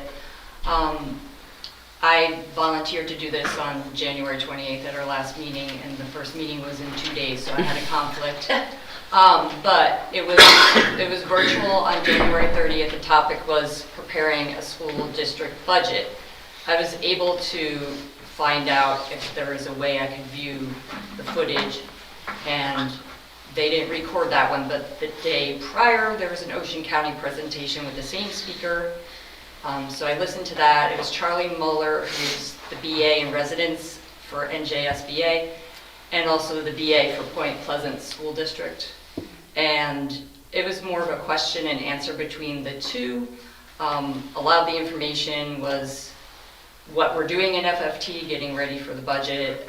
The talk was about how important it is to look back several years, which I'm sure Katie has been doing, for trends, and then also future expenses, utilities, health benefits, and so on and so forth. So that the nice thing about all the county meetings is for January and February, it's all online. So you can go to any of them and tap in. So we still have a few more days left of February, and then they start becoming in person. Another thing I wanted to mention is Karen Callahan, who's the lead coordinator, reached out with an email that we all got in January 15th. If you want, I can kind of re-forward it to everybody, because it's probably way down in our email lists. Candidates for president, vice president, and second vice president for the Hunterdon County School Boards Association. They're asking for anybody who's interested to fill out a form, and the deadline for that is March 1st, so it's coming up in a few days. So if you're interested, you could go back to that email, or if you want, I can forward that email. Also, there's a nominating committee, which the committee will review all candidate submissions. I submitted interest a while ago, and I was selected to be on that nominating committee, so it's myself and 2 other people who are going to be doing this, and we are meeting at the end of March to review, and then the vote for the candidates will be at the May 1st meeting. The May 1st meeting will be in person. Not sure where it is yet, but it will be for the 2020-25, 2027 term. So 2-year term. Congratulations. Yeah, that's Yes. awesome. Thank you. Yes, thanks for volunteering for that. Yeah, we're going to meet March 19th to review the candidates. So the next meeting is Unsung Heroes, which was really fun to be at last year. Yeah. So it's next Wednesday, March 5th from 6:30 to 8:30, and if you're not familiar with it, it'll be at JP Case Middle School for students in 8th grade and high school seniors who are nominated by their schools, who have perhaps faced obstacles or they've given back to the community with little fanfare. So it's students who are recognized for, the stories are phenomenal, what their background is. I'm looking forward to it. And we have Yeah. nominees from both schools. Yeah. Oh, we Yeah. do? it's Okay. like someone who helped Deliver. deliver a baby. Baby. I'm not sure. Don't blow me away. But yeah, both buildings did submit names. That could have happened after the nomination. Could have, actually. So that's it for me, if there's any questions. And just a tag off of Christina. So Christina called me and she's like, I'm not going to be able to make that meeting. But it seemed like January, all the county meetings were doing the same thing. So it was a presentation. I recommended to everyone to go into New Jersey School Boards and look at your PD and go through and, sign up for them. It's online, it's virtual, and they send you the materials afterwards for you to preview and go through it. So I was there. I think it was Tara and I. Angela, one of you. Yeah. I could see that in our the query. So it's a great tool. Thank you for doing that, Christina. Kim, not related to that, but somewhat, you reminded me, I know we each will have coming up whatever year training we have to do as board members. I sort of recall previously, and I can't remember if it was Katie or somebody else. The BA's office Yeah, we keeps track kind of of have that. a list of what's available depending on So which thing that you're Katie in. that would come from the BA's office. I don't know who sends that out, if it's I think Katie and Cindy manage that together. somebody. So we'll look at that. Yeah, Cindy. Yeah, We'll and they'll look at that let you tomorrow. know what's due. It's different for each of us depending on where you are, but Depending on where you're at in your it's term. a new term, Yeah. it comes up. Yep, Yes. yep. So I'm gonna weigh in here on this one, because I have experience here. So just make sure that when you tell the board members which training they have to take, all the available options that they can take said training. Because there's more than one. I did not know that. I know now, but just throw it out there. Yes. And the options are, right? In person In and person. Yeah, you could do memory service, you could do 3-day at a selected site. You could do virtual, which was three nights for 2 hours. You could do 1 day in person, which I think was 6 or 7 hours. Or you could do what they call self-pace, and you go at your pace. So there are, I have no idea if that's the same for you guys that are a different, yeah. But this is just new member. No, that was new member. and Right, that's what Yeah. it was for new member. I would assume it's similar, but don't take my word for it. There's But requirements as you there was just- proceed. There's more than one option, at least that was. But there's also the new member orientation. It's a weekend. I think Correct. Angela Dini just did that this weekend. Went through it this weekend, it was awesome. You see, I am carrying my binder with me. I am rejuvenated, I have my positive pants on, and I am ready to, yes, I'm here for you. And you should have access to school boards. You log in Yes. and you'll have your own account, and it'll show you all of the courses you've taken, all of the, county trainings, school, Yeah. the workshops and all that. But they'll also let you know what year, what you need on, like your governance and finance. I think your second year is finance, so. And it's now finance and policy. They incorporated policy Policy. and governance too. Okay. So it's now policy and finance. Yeah, which is great. So if you have any questions, that's where you'd ask the BA.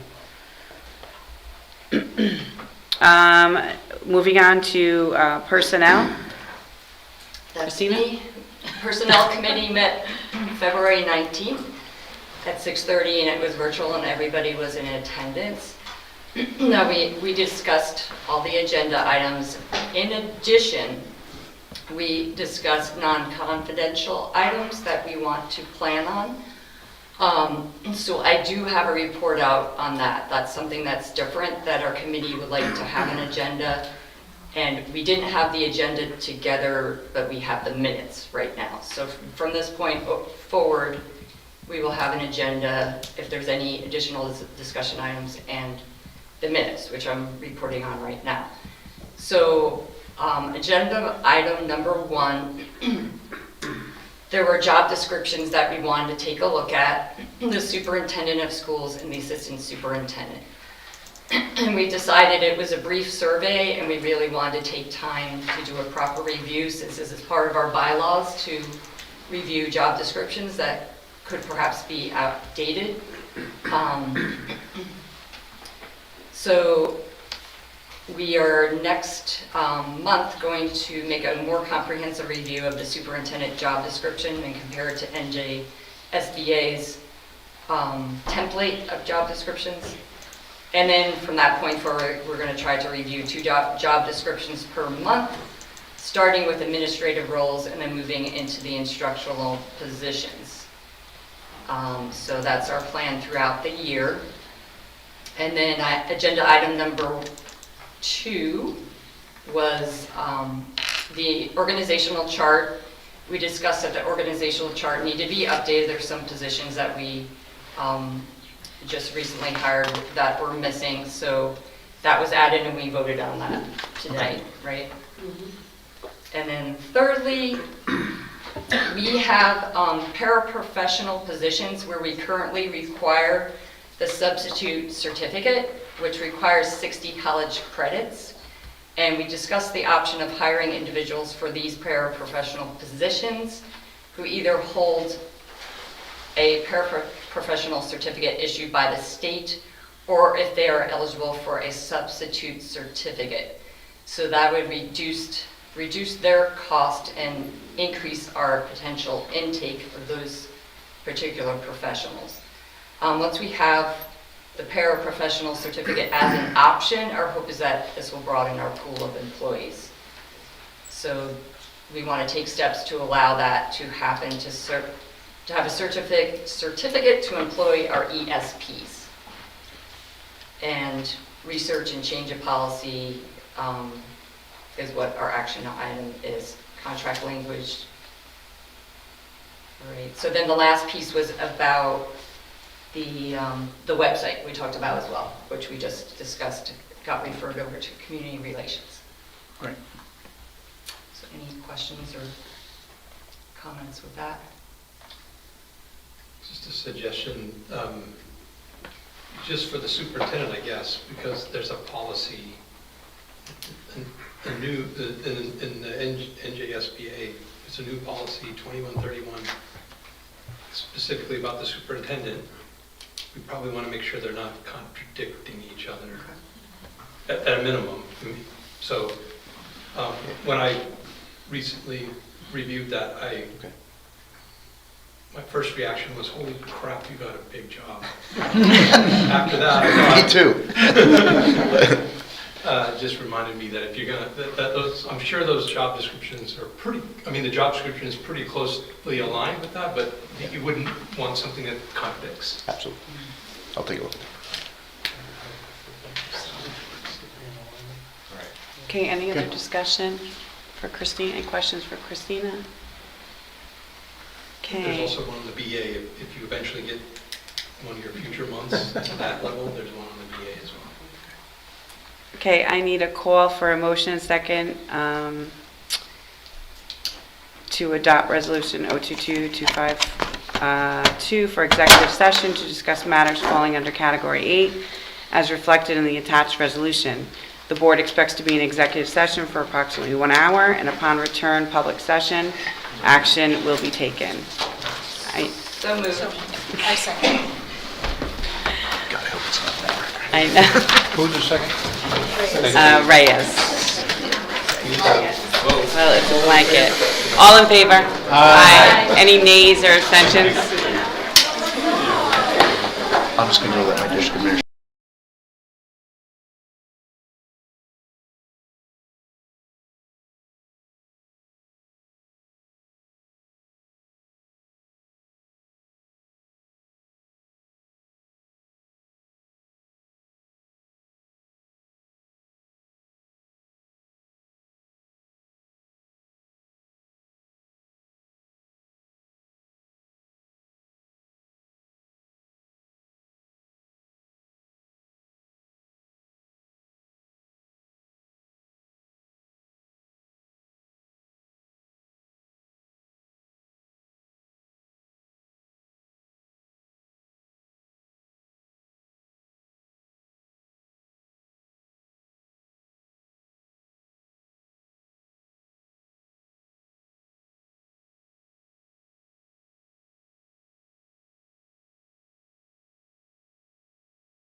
Motion and second to reconvene public session. So moved.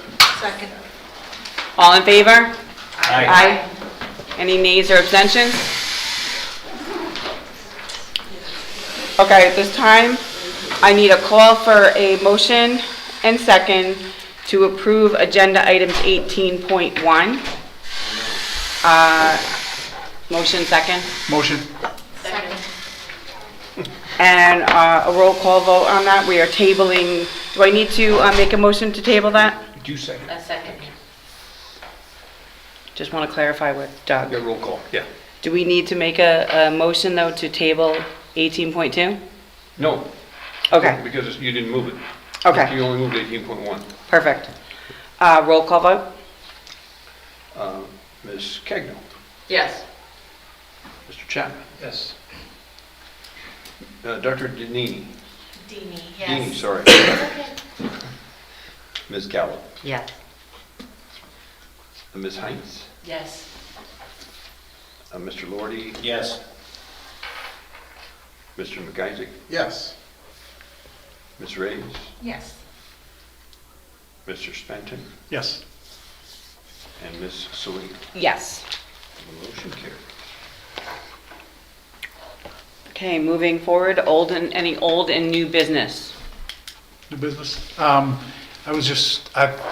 wanted to make a suggestion that at the next FFT meeting, that maybe we can agree upon, because I know there's been a lot of discussion about when the board attorney is present at the meeting.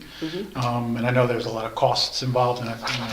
So maybe we can set like whatever we want that to be, every 4 months, or as you said, when, I forget what your suggestion was before that, when there's something that's coming up. I think, yeah, and just to be transparent, that when we have the discussion, I said to Rich, what's your recommendation?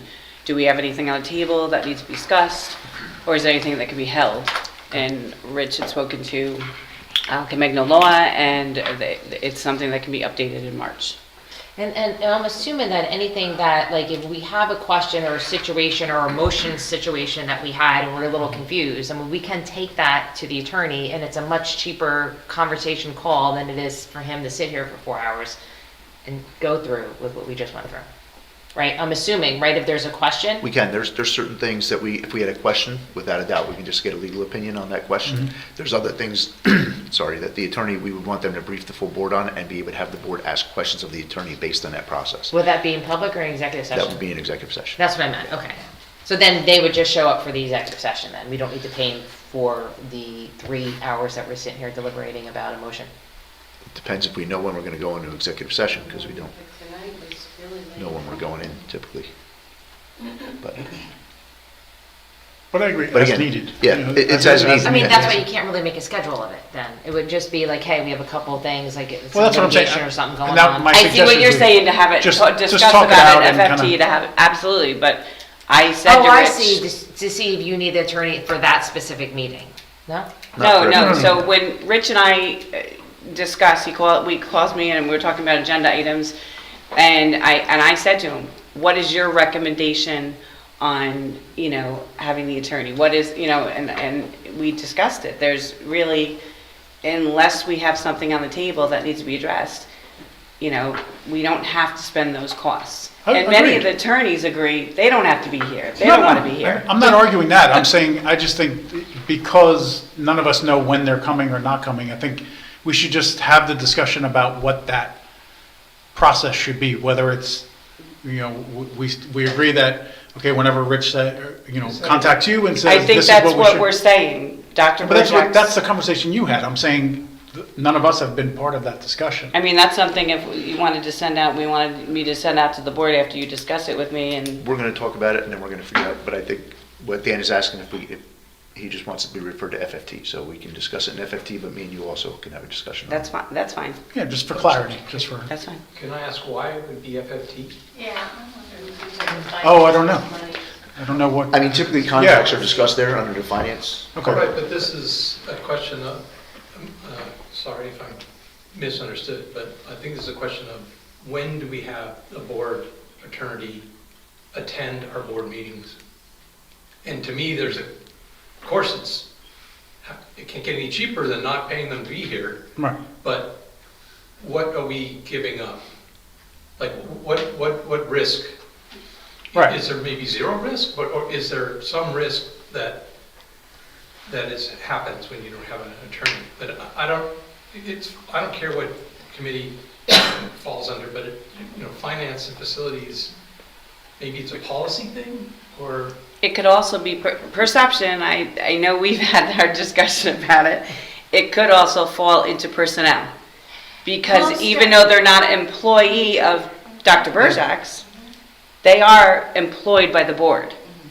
So. Yeah, I just would encourage it, if there is some discussion. Yeah, and I don't care what committee it falls under, that's fine. Yeah, like you said, I Some just want a discussion of clarification. What are we giving up? Yeah. Besides saving money? And I think you're all looking, and we have these conversations, everyone has said this sitting here, and we're discussing, and we all agree to disagree, and that's okay.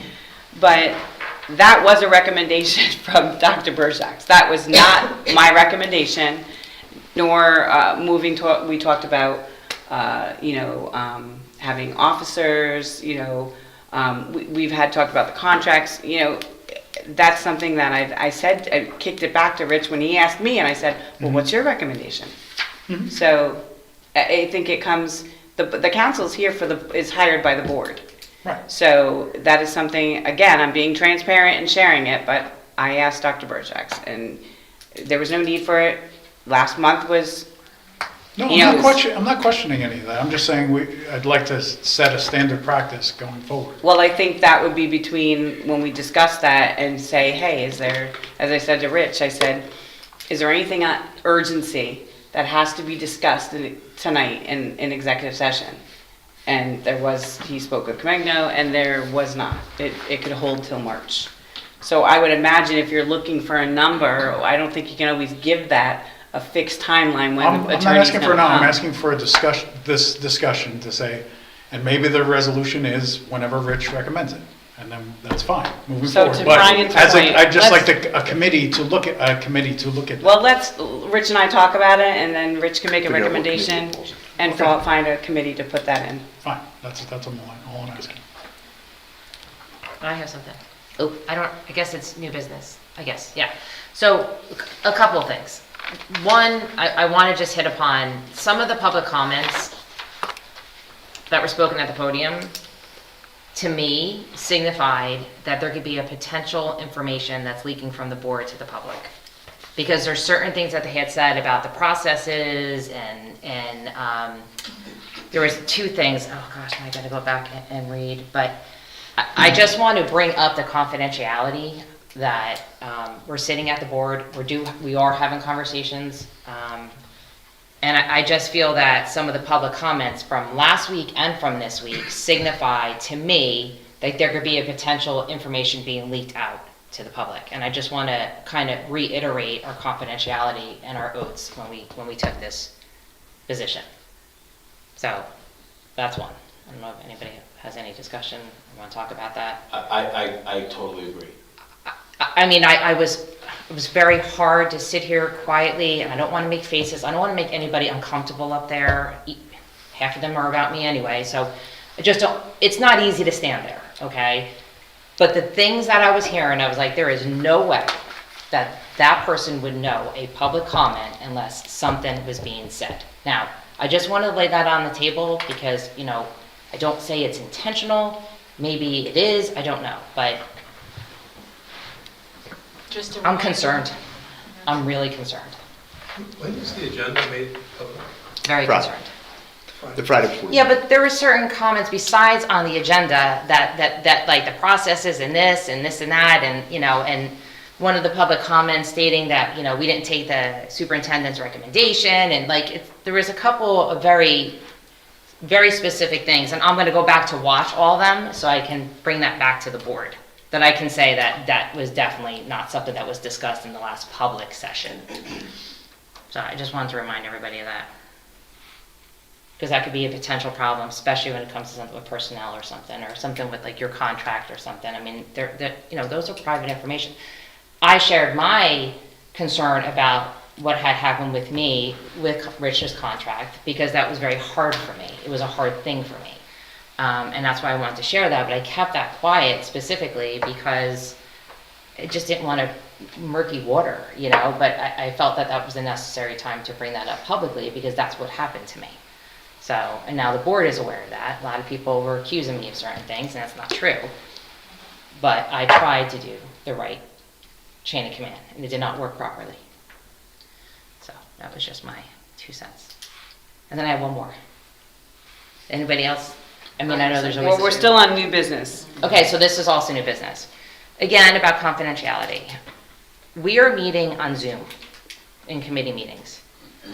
If you can't turn on your camera, in my opinion, you should not be in the meeting. If you're traveling or there's a specific kind of situation that you're traveling from back and forth for somebody, I understand.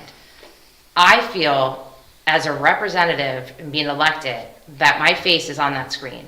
And I want to be present when I'm on that screen. And I kind of feel that it is disrespectful when other members aren't doing the same.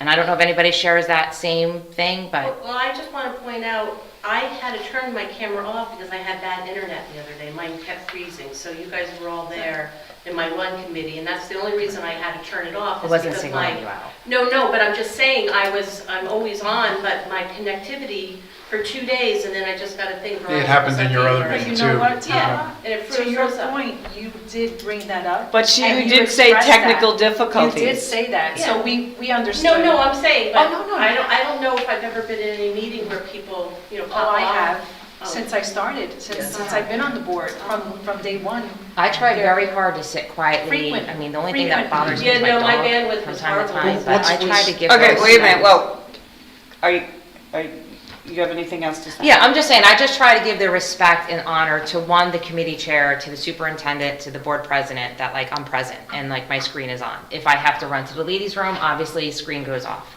I don't know, I just feel that I don't know about these Zoom committee meetings, honestly.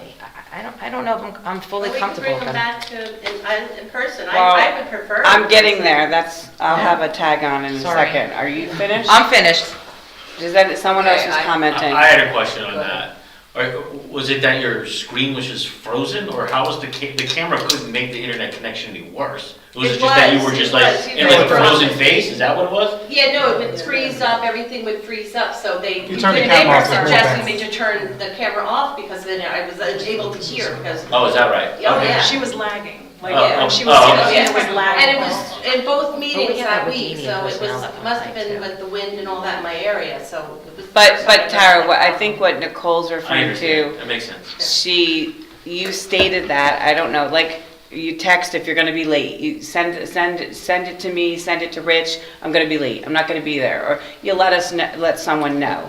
But when you're having technical difficulties, because I had a problem, I'm sitting at FFT, and there's 2 committee meetings, and I'm sitting there, and Katie's there frozen, I'm going, hello, hello, and then I'm like, where is everybody? They were in another meeting, so it's just communication, but Tara said, I'm having technical difficulties. That's, yeah. But to Seems reasonable. Nicole's point, this has been going on since we've come out of COVID. We came back to the board table in person, and I'm not gonna, don't quote me, I'm not gonna say we're only board, but I'm sure we're one of the few that still is virtual in committee meetings. Is that right? Yep. So are committee meetings also, since they're public, I'm assuming they're also recorded, correct? No. There's not a And they're quorum. not We did go public. for- There's not a quorum. There were not a quorum, but, yeah, so. But we would be in the building on school premises to have our committee meetings. So they would still be private communication? It'd be the same committee meeting that you have virtual, Just but it would be in person. in person. I think you guys get the same email because NJ, SBA. Yeah. It's this one where people can ask a question, hey, my district is does doing this. The threads on that recently were that committee meeting is virtual is not rare, I don't think.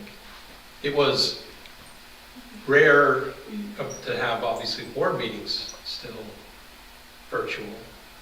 Well, we were made to come back. That was mandated to come back in person for Yeah, I board mean, meetings. Well, the law changed because we have to take Mhm. action at these board meetings, and this is a public meeting. Committee meetings, since there's not a quorum, Mhm. there's not a requirement to meet in person, but again, that's up to the board. I'm just going to signal my bias. I think it's something we do that's smart in terms of time commitment and driving back and forth to buildings for an hour meeting. I think it's an efficient use of our time. I mean, there are times, I mean, I took my last meeting at work because I didn't get to leave in time. I wouldn't have made it. So there are times that I would, you know, I take the meetings while I'm still at work and I'm an hour away. So there'd be, you know, it would be hard for me to get here on time. And I don't see the benefit of doing it in person. Well, it's a point. When we are on screen, sorry. It's late. We're on screen, and to point, their cameras aren't on, and this has been going on, since coming out of COVID. Because when you're on... I mean, I'm always on camera, but I'm just saying, I don't know what the difference would be. But listen to where I'm coming from, and it's not just me. I'm sure there's other people have thought about this. When you're on a meeting and your camera's shut off, yeah, everybody's voice is shut off till they're ready to speak. But you don't know if you're on your phone, you're texting, there's communication, you have family there, you're sitting there. We don't know. We could be in a personnel committee, and whoever's not on could be broadcasting to whatever. In the kitchen. I'm not pointing anybody out and saying it, but it's just again, you were elected officials. These are our tasks. You only have 2. I have to go to every single one. Right. You know, I'm not griping about it. It's part of the duty. But you have 2 committees. And as to Brendan saying, well, it's not more than an hour, why are you complaining? If you can't turn your camera on, don't come. I just think that we maybe should be cognizant of it, because you don't know, I mean, you don't know. That's all. I just want to go home, I'm sorry.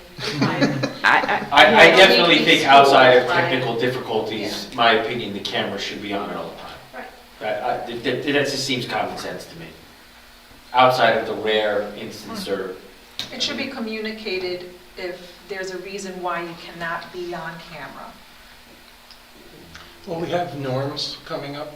Yep. Right. I mean, that would seem like something to That wouldn't establish. be in until July. July. No, nothing's scheduled as of yet. We're having discussions about that. Just throwing it out there. We could operate as a board as a whole and not do committee structure and have 2 meetings a month. And you would have all your meetings, and then your personnel would be private, and there's no action taken at the meeting. But it's open. It's called a working session, Yeah. and it's open to the public, so there is a point in time for the public to speak, but then it's a working session with the board. It's transparent, and we have a divided board. And I think you have people new board members coming on and seeing different things, and we all come from different perspectives. I'm just throwing out, I've done it before, and I liked it. That's me. I'm just saying, yes, could it be long? Could it start out being long and arduous? Yeah, it could. But so could a regular meeting and a committee meeting. It's food for thought. Well, what would be the process if there is an appetite to change? Is it, Policy. or is we have to go through an arduous process to switch to that format? It's policy. It's yeah. It is. It would take basically 2 months. Policy, You yeah. adopt 2 it. months. Yeah. So once the decision was made, you propose a language for a first reading for policy, and then you have a second reading of the policy at the following meeting, and then it becomes. And I'd probably say you wouldn't want to do that until, going into, I guess, the fall after, because we're doing our policies right now. Yeah, Switching actually, I guess policies. our reviewing of the NJSBA's policies, that Yeah. would put a... Yeah, until July, till the summer Yeah, anyway. It would be nice if we could get those done first, but not necessary. That might give us... Would you need to do all of that? Sorry. Go ahead. Would you need to do all those? Because policies are, it's rotational, right? You gotta do so many at a time. I mean, you wouldn't necessarily have to wait for them to be done move to So committee of the whole? the, We would have to adopt them first. yeah, so right now, we're trying to adopt a whole new manual for New Right, Jersey school boards. right. So, having half our policies be through Strauss Esme and another half be through school boards isn't recommended. So we would, and we've gone through a couple ways of talking about that, which was either adopting a whole policy and then reviewing it for, the next few months, or however long it takes, or reviewing it first, doing a cursory look, which I think is what we're trying to plan on doing right now, to make sure there's nothing that's a deal breaker in there. Then we adopt the full policy manual and then do a further in-depth analysis of it. So. But we could, what you said, you were just saying, our policies right now, we're guided by Strauss Esme. We have that until we adopt NJSBA. So potentially, yeah, you could say, okay, we're gonna have a discussion on this. Somebody wants this, and you have a discussion, and it would take 2 readings. So, yes. But to your point, it won't go into effect until. Yeah, I mean, at this point, it wouldn't go into effect until May anyway, so we might as well. I mean, this is food for thought, I guess. I'm just throwing it out there, food for Yeah, thought. I mean, there are lots of think benefits of it. I have Tewksbury does it like that, I Yeah, think. we have, and being an elected official, I have to vote on things, even when it comes out of committee. And what happens is, when it's open, you can engage. You can't engage when you submit a question. There's no follow-up, there's no interaction, it's one way, right? And, all of us, we have to vote on everything, right? So there's that. That interaction piece is key.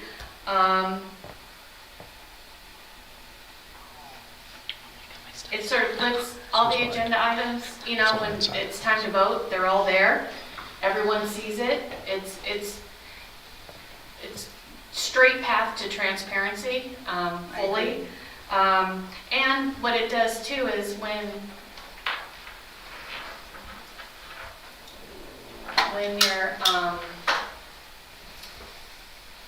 you're in committee, there's 5 of us, 4 of us, right? So then you're only getting 4 or 5 perspectives. When you're on the committee of the whole, you have 12. Everyone chimes in. You hear everyone's perspective. And that is going to grow this board, right? I mean, yes, I hear we may be divided, but we need everyone's perspective, right? I think there's great power in that. And also think, like today, there was a little bit of discrepancy with the FFT minutes. There wouldn't really be any discrepancies anymore. Right. You know what I mean? Like, everything would be... It's in public. Transparent. And Yeah. I think that's the public. All key, you're doing and- is having the conversation, It leaves- in public. You're not making, I definitely think It should be. leaves I less can't agree room with that. for perception Yeah. for community members or anyone who's either here, present, or at home watching. It just keeps it more transparent.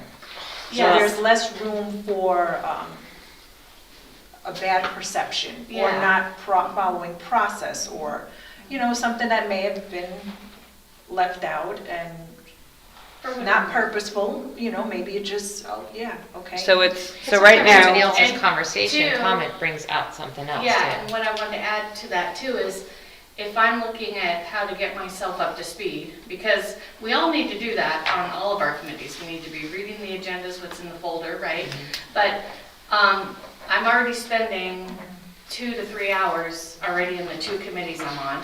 And then when I add to going in the folders and looking at every agenda, reading any attachments there, and now that we record them, reading the transcriptions or sitting through, watching the whole video, I might as well have sat at a committee of the whole, because I've given all that time. so I It's think, just something to think about. If I know that if you have been sort of, your practice has been one way, just something to think about. Just we can something. discuss this in policy. Okay. And we've done it both ways over the years. I go back long enough that I remember when we had a policy. Yeah. So we'll discuss our Or both. policy. Okay. I think G's working on his resume though right now. The idea of staying here. He's not allowed. You know what, Twice I a need to month. ask, but I just do have one new business, and that is it possible, and this would be going to, I guess, policy committee? semantics, but with our Board of Ed agendas being distributed 48 hours before the meeting, if that can just read business days. The way in which our calendar falls, that the 48 hours is Friday. I think it's 4 And I days. get a Board of Ed agenda, the final one, around 3 o'clock on Friday, and I want to give you your weekend. I don't want to bother my superintendent on the weekend. And so what will happen is then, if, let's just say I have questions, even though I get the draft one before, if I have questions, and you have questions, and you have questions, and Brendan, you have questions, then we could be sucking up your time on a Monday before our Tuesday meeting, and then you don't want that, you have to manage your building. So that's where, if we could just change it to business days, that would be. So is it 4 days or 48 hours? 48 hours, but it doesn't say. No, business it's, days. but it says, the policy says 4 days. Mm. It does not So say you're saying four- four business you're saying- days, so- You're, 4 so days, you're but saying. I want to add business Oh, days. oh, okay. So that, because the 4 days as it is now, we get it Friday, and that is technically 4 days. But that's the weekend, it's Saturday, Sunday, because our board meeting was on Tuesday. And what I'm saying is, I want to honor, like, I want our time honored, because then we're really going through, we could potentially be going through a lot on the weekends, but I also want to honor the superintendent's time, because when I'm getting this agenda at 3 o'clock on a Friday, I'm not even going to get to it by then. But, you know, when I do, and then there's the weekend, I'm not going to be. You're essentially setting him up to get hammered on Monday or Tuesday morning. Well, I think I'm it's just for- I saying, think it's if both ways. you I think had it's for questions Rich and and for I us. did and you did, and, you know, then that could be sucking up his time when you need to be managing your buildings, you know? Again, that's policy, we can have that discussion in policy. Yeah, that's It's also- right. yeah, That's I'd like to it. hear from what you If we think. move to a board of the whole, though, that would reduce a lot of the questions, because we're all. Oh, yeah. Oh, So- yeah. And it would reduce the amount of time that we have, so I think it's a plus. I mean, I think it's something we really should. Just out of curiosity, over the years, were the board meetings, weren't they on a Thursday? Years ago. On Tuesday, yeah. But Was we went Shadow from third with- Tuesday to fourth Tuesday. There might have been a time it was on a Thursday. Which, it would make sense then, but, yeah, but. Yeah, I don't Yeah, well, no, I'm not saying, I'm I just saying, think they were so, Tuesday. like, Yeah, if, 'cause I looking think- at it, if you're thinking about that, like, if it were on, if our board meeting was on a Thursday, then you would be doing would that change the agenda coming out? I just think the business. I don't know. Would be the solution. Stick So that just, in all there. right, we'll talk about it in policy. Okay, is there any Right, other? I have a new business, and I apologize, it's time sensitive, and I want to bring it up. So in tagging on to the student survey, there's also a student support survey, which is out right now to be disseminated to students next week, March 3rd through the 7th.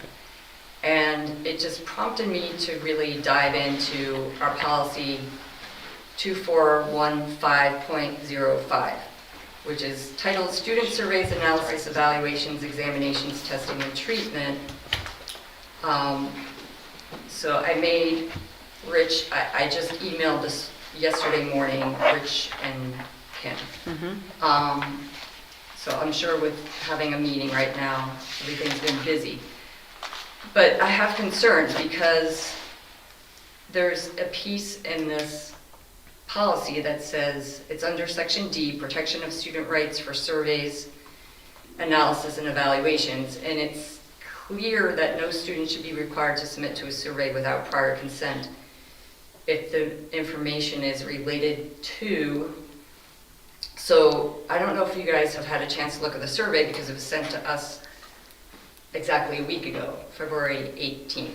So we got the actual email that goes out to parents as well. And it asks about feelings, students' feelings, and whether they have family support. So again, we don't have the policy in front of us, but when I looked at the definition of what is psychiatric, psychological examination or test, feelings falls under that. So if you're following me, this piece where it had items that are, if they fall under this category, parent consent is needed. So mental and psychological problems is one of that, and we're asking students their feelings and whether they have family support. Another point was antisocial behavior, and the survey asked whether a student has a friend they can count on. And then there's critical appraisals of family relationships. So again, there's the whether you can count on a family member, but there's also an open-ended question that states thinking about everything in your life right now, what feels the hardest for you, which may inadvertently reveal sensitive information about family dynamics. So that's a piece that I question because it seems to align with our policy where we could perhaps need to have parent consent for this. And then I had additional questions about the data and the storage and That's what. for how long is it stored, and who sees the results. And then the impact of the questions when there's a question with the feelings, like how often do you feel happy, how often do you feel excited? And a student can internalize that and think, well, maybe I need to feel this way all the time. So it rates it. Hopefully you guys are aware of this survey because you've seen it before. So I'm just suggesting that it seems to reveal that we need to ask for parental consent. So in those situations, and I've brought this up even as a parent about the surveys, that instead of having an opt-out, you really need an opt-in, because in reality, you need parental consent to get this information. One, we don't know where the third party is. We don't know where the statistics are going. We don't know. And I know they say it's anonymous, but it still can be perceived as, in my opinion, also meddling with the family and what's going on there. I agree with you on that, but you probably do need permission. Yeah, I don't think so. The policy is saying that. I'll look at the policy, but right now I don't believe so. It's a survey we've been doing for a while, and it's to try to help kids. So. Is it much different than what the policy in regards to feelings and questions that were asked that we just decided not to move forward with in FFT? I'm sorry, what was the question? The survey, the survey The that. county survey? The county County survey. Yeah. Yeah, there were different questions on that. There was questions on drug use and things of that nature that, I felt like had more of an impact on a student and would require parental permission through the PPRA. And I know there's some semantics about words that are used in some of our policies which are based on it, but if we're not allowed to talk to students about their feelings, it's sort of,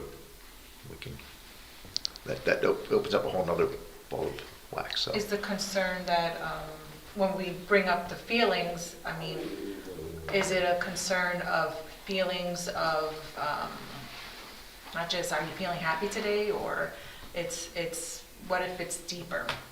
We don't know what that individual student's experience is and what they relate to not being happy, what experience, the underlying experience that they might be going through. Again, I'll review it again. I'll get back to Christina's email as soon as I can. At this point, though, I don't see an issue with it. And Rich, when those surveys go out to the kids, and who's delving into the report? Does that go to the counselors? Does it go to? It's the director of guidance, Mike Squarsha, and then the counselors have access to that as well. And it's not anonymous. We actually want to identify the kids with the survey. Right, no, that's what I'm asking. And it's How us is it giving the addressed? survey. It's not a third party. So. Well, the fact that the name is on it, Christina, do you have the policy right there? I think actually if you put the name on it, you do need parental consent. Well, can we look at that?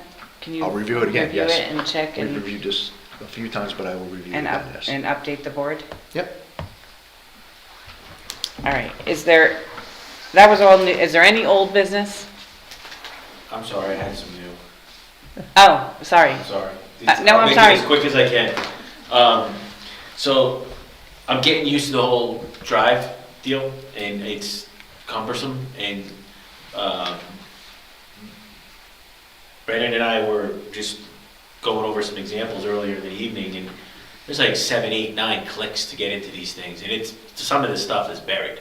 I mean, And maybe I understand it'll be quicker for me as I start, getting more familiar with it. But one of the things I did notice, and it just seemed a little inconsistent, is that I feel like we get emails when certain things are loaded in the drive, but not others.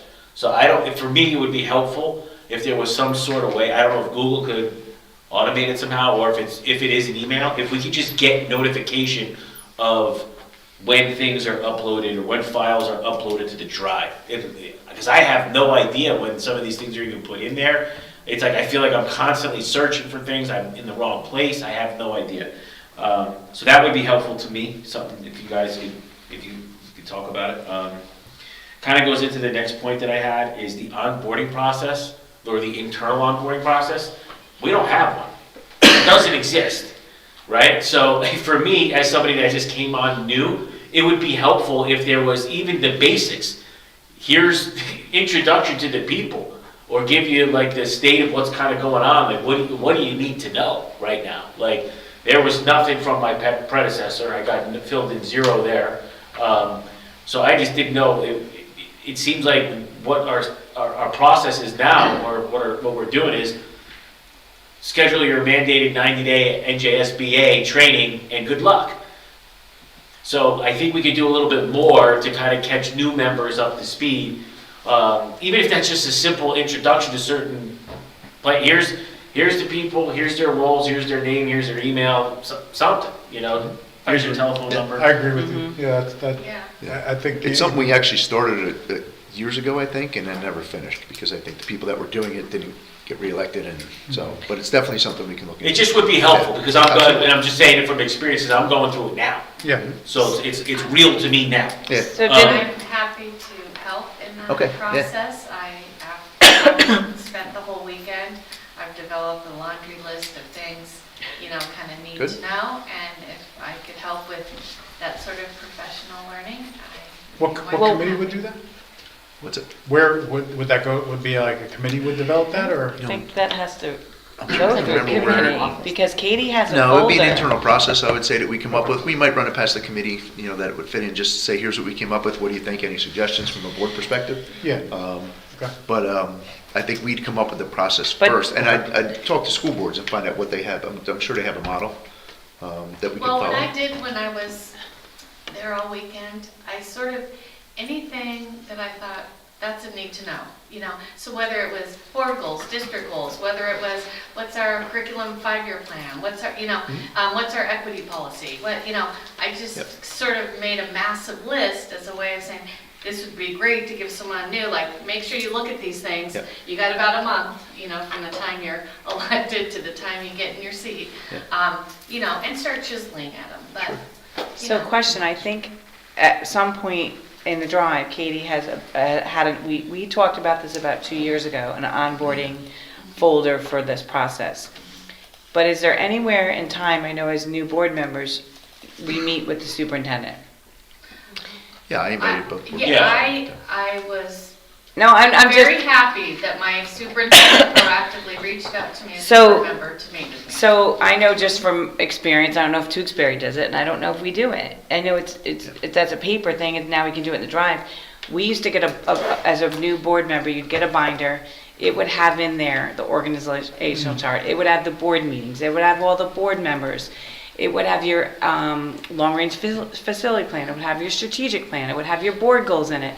It would have everything printed in there, so you could start and fresh and getting, familiarized. Absolutely. Yeah. So we don't have to do a paper one. Katie has a folder in there. Why don't we use it? Yeah, I was going to say, there are some materials here that you all have access to under the BOE resource materials, and then it's That's a great thing to let a new board member orientation. Yeah, right. Exactly. And so we'll look at that, and we'll see if we can tighten up that process and get it to be more Great. efficient. That'd be great. Any other new Two business? more things, I'll go quick, I'm sorry. So I just want to give you a heads up. So I did mention to Rich, and he did take action on it, and some of these things are coming out of some national news. So one of the things is kind of near and dear to me, but I talked to Rich about certain states that have banned certain dyes from the food in the cafeteria. Now, he had inquired with Pomeranian, am I saying that right? Pomeranian, sorry. About one in particular, which was R3, I believe. Red dye. And they made, basically said it was a gesture that we're cognizant of not making sure any of the food served in the cafeteria will include this dot. I don't know, as a suggestion, maybe we have to codify that in some way. And I know states have taken it further, and there's 4 or 5 more that they've added to that list because there's the studies that it's certain dyes cause cancer, certain dyes affect children with mental health issues or ADHD, etc. So I wouldn't personally want to rely on the food service managers doing the best they can. I would want to maybe make the suggestion to the board that we codify that in some way. So if that's for policy to discuss or come up with, I don't know, but I just wanted to throw that suggestion out there. But in the meantime, it does seem like the food service provider is doing the best they can not to purchase and serve any food that contains that particular red dye number 3. So I don't know if anybody has any questions on that, but I thought, like I said, I thought it would be ideal if we agree, if the board agrees to maybe codify it, so we're not reliant on somebody doing the best they can. Just outright look at banning it. And then so they just know, like if any food service contractor that does business with us, they say they're not our contractor, then we have to have a new conversation. Hey, we don't want this in our district. All right, well, show me the policy. It doesn't exist. It could just be a contractual thing, like in the RFP or whatever. They're annually renewed, right? Could be. No, that's another one that goes out for RFP on RFP, a so particular basis. Yeah. Could that be 5 years. Yep. So Okay. It could definitely be part of an RFP, but it could also be a policy discussion too. So. Okay. last thing is, I was interested, and I didn't get to it because I just didn't, but cell phone policies in school become a hot topic. May come out of Trenton that they may ban it. I asked Rich about that as well. It sounds like there is some sort of a loose policy with the door hanger. Am I saying that right? Yep. And the kids put the phone in the hanger if they choose, but that doesn't take it off their person. So again, I'm not sure where that direction's going, and I'm not even sure where I land on that yet. I want to hear both sides of the cell phone issue. But one thing I did see municipalities and boards move forward on is a cell phone ban policy at the Board of Ed meeting. That one I like. So I'm not saying it's a particular problem for every meeting, but I have noticed it, it come up. So I think generally speaking, we're pretty good about that. But I think if there's a large appetite from parents that cell phones are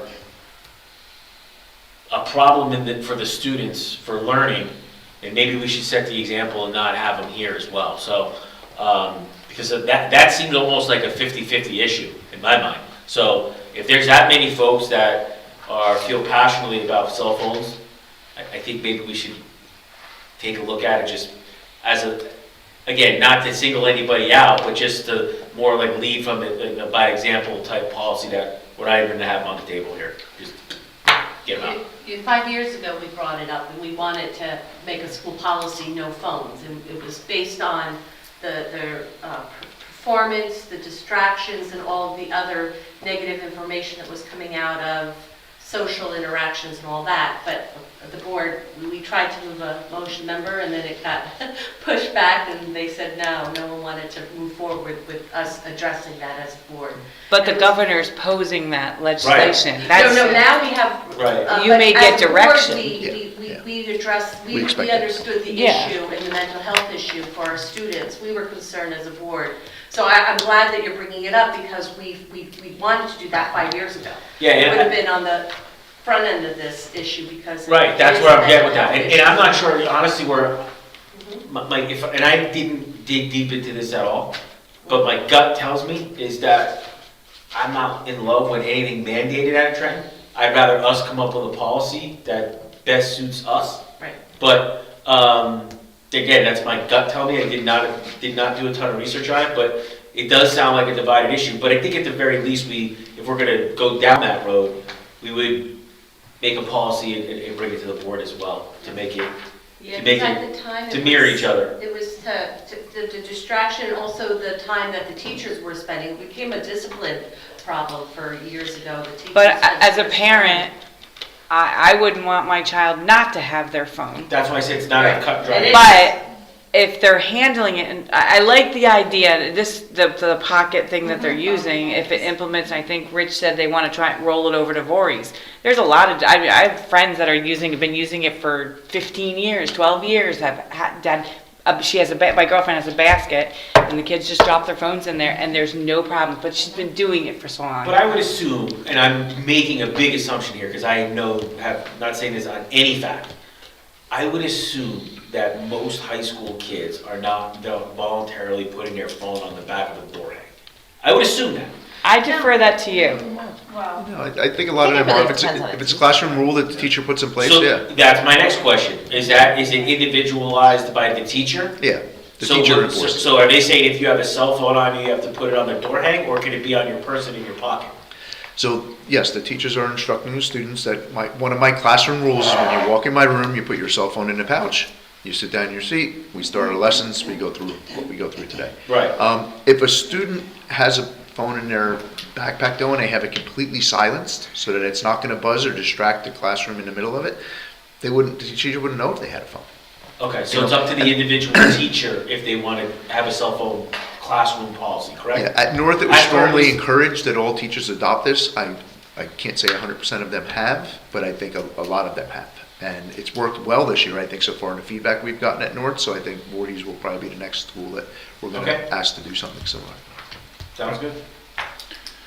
Just wanted to bring it to the, I think eventually we might not even have a choice. If legislation goes the way it sounds like it might. Agreed. Yep. Any other new business? I hate to ask, I wouldn't even want to ask. Old business? Anyone? Okay, can I have a motion and a second to adjourn? Second. That was Tara and Angela. All in favor? Aye. Aye. Any nays, abstentions? I hope not. All right, geez.